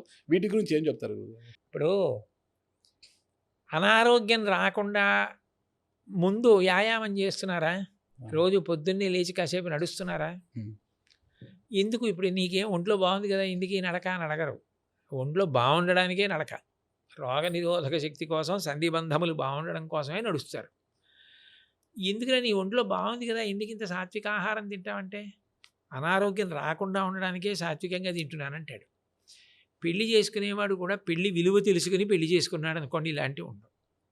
రామాయణ కావ్యం లాంటిది బాగా చదువుకుని, సీతారామ కళ్యాణం బాగా చదువుకుని, రుక్మిణీ కళ్యాణం బాగా చదువుకుని, పార్వతీ కళ్యాణం బాగా చదువుకుని, మహాత్ముల జీవితాల్లో పెళ్లి చేసుకున్న తర్వాత వాళ్ళు కూడా దాంపత్యంలో ఎన్ని కష్టాలు పడ్డారు, ఎన్ని ఇబ్బందులు పడ్డారు. మహాత్మా గాంధీ గారి జీవిత చరిత్ర చదవండి. అలాగే భానుమతి రామకృష్ణ గారు వాళ్ళ అమ్మగారు నాన్నగారు ఎన్ని కష్టాలు పడ్డారో. ఆఖరికి పిల్లలకు అన్నం పెట్టి తినడానికి లేక తోటకూర ముద్ద చేసుకుని తిని సంగీతం పాడుకు పడుకున్నారు. అది కష్టసుఖాల్లో తోడు నీడగా చెయ్యి పట్టుకుని ప్రస్థానం చేయడంలో, ఒకసారి చెయ్యి పట్టుకున్న తర్వాత విడిచిపెట్టకుండా ఉండడం ఈ దేశ సంస్కృతి, ఈ దేశం గొప్పతనం. అంతేగాని అది భగవంతుడిచ్చిన గొప్ప స్నేహం. నాతో కలిసి పుట్టినది కాదు, ఎక్కడో పుట్టి నాకు ఇల్లాలైంది, నేను ఆమెకంతే. అదొక గొప్ప ప్రస్థానం. భార్యాభర్తలు ఎలా ఉండాలి గురుగారు? ఇద్దరం కలిసి ఇలా ప్రస్థానం చెయ్యాలి. అంతేగాని 100% నాకు నచ్చినట్టు తనుండే అవకాశం ఉండదు, తనకి నేను ఉండే అవకాశం. ఎలా ఉండాలి? నైతిక విలువలు అనేది ఇంట్లోనే స్టార్ట్ కావాలి. భార్యాభర్తలు బాగుంటేనే పిల్లలకు కూడా అదే లక్షణాలు వస్తాయి. భార్యాభర్తలు ఎలా ఉండాలి అంటే, వాళ్ళిద్దరూ కూడా నాణ్యానికి అటు ఇటు ఎలా ఉంటుందో, వాక్కు అర్థము ఎలా కలిసి ఉంటాయో భార్యాభర్తలు కూడా అట్లా ఉండాలి. ఎప్పుడైనానండి భార్యాభర్తలే కాదు, నేను ఒక్కటి చెప్తాను, అవతల వారికి ఇది ఇష్టం ఉండదు అని మీకు తెలుసు అనుకోండి, మీకు తెలియకపోతే మీరు దాని గురించి మాట్లాడితే తప్పు కాదు. మీకు ఆ విషయం ఇష్టం ఉండదని నాకు తెలుసు అనుకోండి, నేను అది మాట్లాడకుండా ఉంటే చాలు, మీకు నా యందు స్నేహభావం ఉంటుంది. నేను అదే మాట్లాడాను అనుకోండి, స్నేహం చెడిపోతుంది. భార్యాభర్తలైనా అంతే. ఒండుల యందు అప్రీతికరమైన విషయాల జోలికి వెళ్లకుండా, ఇద్దరికీ ప్రీతికరమైన విషయం ఏదో ఒకటి లేకుండా ఉండదు. వాటిని పట్టుకొని కలిసి బ్రతకడం, సామాజిక కర్తవ్యాన్ని తెలుసుకోవడం. ఎందుకని అంటే పిల్లలు ఏమైపోతారు, వాళ్ళిద్దరు విడిపోతే మరి పిల్లలు వాళ్ళ మీద ఎంత దుష్ప్రభావం చూపిస్తుంది, ఆ పక్కింటి వాళ్ళకి వీళ్ళ గురించి ఎంత దుష్ప్రభావం చూపిస్తుంది. అందుకని బాగా ఆలోచించి సాధ్యమైనంత వరకు ఓర్పు పట్టడం. నీకేం ఒడ్డున కూర్చొని చెప్తావు, మాకు ఇదిగో ఇంత కష్టం వచ్చి మేము విడాకులు తీసుకోవలసి వచ్చింది అన్న వాళ్ళ గురించి నేను మాట్లాడటం లేదు. కానీ ప్రాథమికంగా ముందు మన వరకు మనం అవగాహన పెంచుకొని ప్రస్థానం చేయవలసిన అవసరం తెలుసుకోవడం మాత్రం చాలా ఉంటుంది. అంటే అందరూ జీవితాలు పండిన దంపతులందరూ ఏ కష్టాలు పడకుండా కీర్తి ప్రతిష్టలు పొంది ఆ స్థాయికి వెళ్ళిన వాళ్ళు కారండి. ఎంతో కష్టాలు పడ్డవాళ్లే, ఎన్నో ఇబ్బందులు పడ్డవాళ్లే. ఘంటసాల వెంకటేశ్వరరావు గారు ఇవాళ ఆయన పేరు చెప్తే 2 చేతులు ఎత్తి నమస్కారం చేస్తారు. ఆయన శరీరం వెళ్ళిపోయి ఇన్ని దశాబ్దాలైనా ఆయన పాట వినపడని రోజు ఉండదు.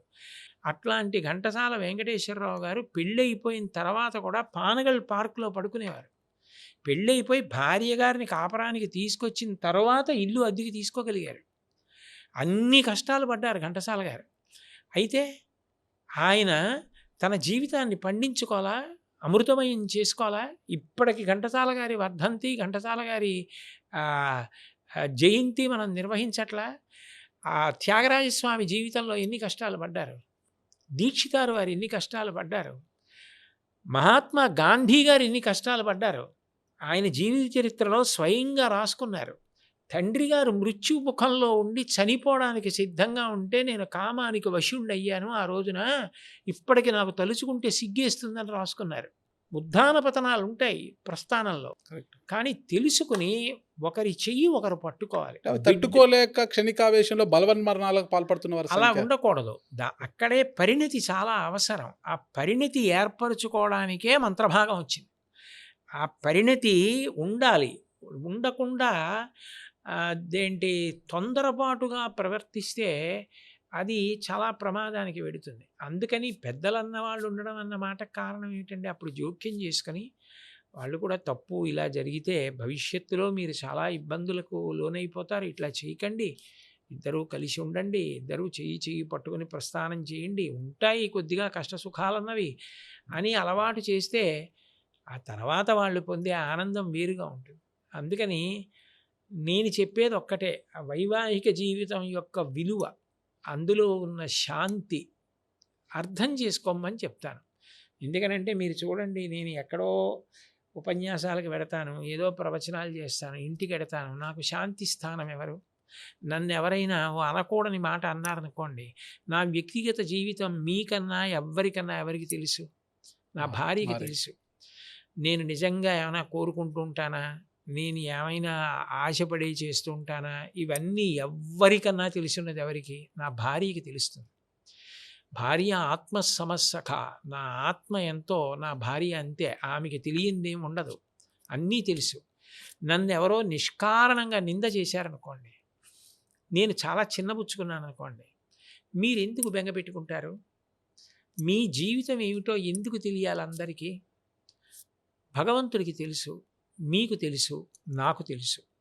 ఇవాళ మిమ్మల్ని అన్నవాళ్ళు ఉన్నారే, వాళ్ళే ఒకనాడు మీకు గొప్ప స్నేహితులై ఆనాడు తొందరపడ్డామండి అని మీ పక్కన నిలబడి మీ కార్యక్రమాన్ని సమర్థించి మీతో కలిసి నడుస్తారు. అదే కదా భగవంతుడి అనుగ్రహం అంటే. మీరు చెప్పేది అదే కదా ప్రవచనాల్లో. ఎక్కడో చిన్న ఇబ్బంది వచ్చిందని మీరు నిలబడిపోతారా, చిన్నబుచ్చుకుంటారా? అలా చిన్నబుచ్చుకోకూడదు. అని తల్లి బిడ్డని జోకొట్టినట్టు నన్ను సేద తీర్చగలిగినది ఎవరు? భార్య. అది కొంత ప్రస్థానం చేస్తే ఆ మనసులు ఒకటైపోతాయి పాలు నీళ్ళల్లా. అది అయ్యే వరకు మొదట్లో తొందరపడితే ఎలా? ఇష్టాయిష్టాలన్న మాటల కన్నా త్యాగబుద్ధితో కలిసి ప్రయాణం చేస్తే అనుబంధం ఏర్పడుతుంది. అది పెద్దలు పిల్లలకి చెప్తే పిల్లలు కూడా అలా ప్రస్థానం చేస్తారు. ఈ దేశంలో ఒకనాడు విడాకులన్న మాట లేని గొప్ప రోజు మళ్ళీ వస్తుందని మనం ఊహ చేద్దాం. ఖచ్చితంగా ఆ రోజు రావాలని కోరుకుంటాం గురుగారు. మీ విలువైన సమయాన్ని మా కోసం వెచ్చించి మంచి విషయాలు చెప్పారు. థ్యాంక్ యూ గురుగారు. నమస్కారం. చాలా సంతోషం. స్వస్తి. శుభం భూయాత్.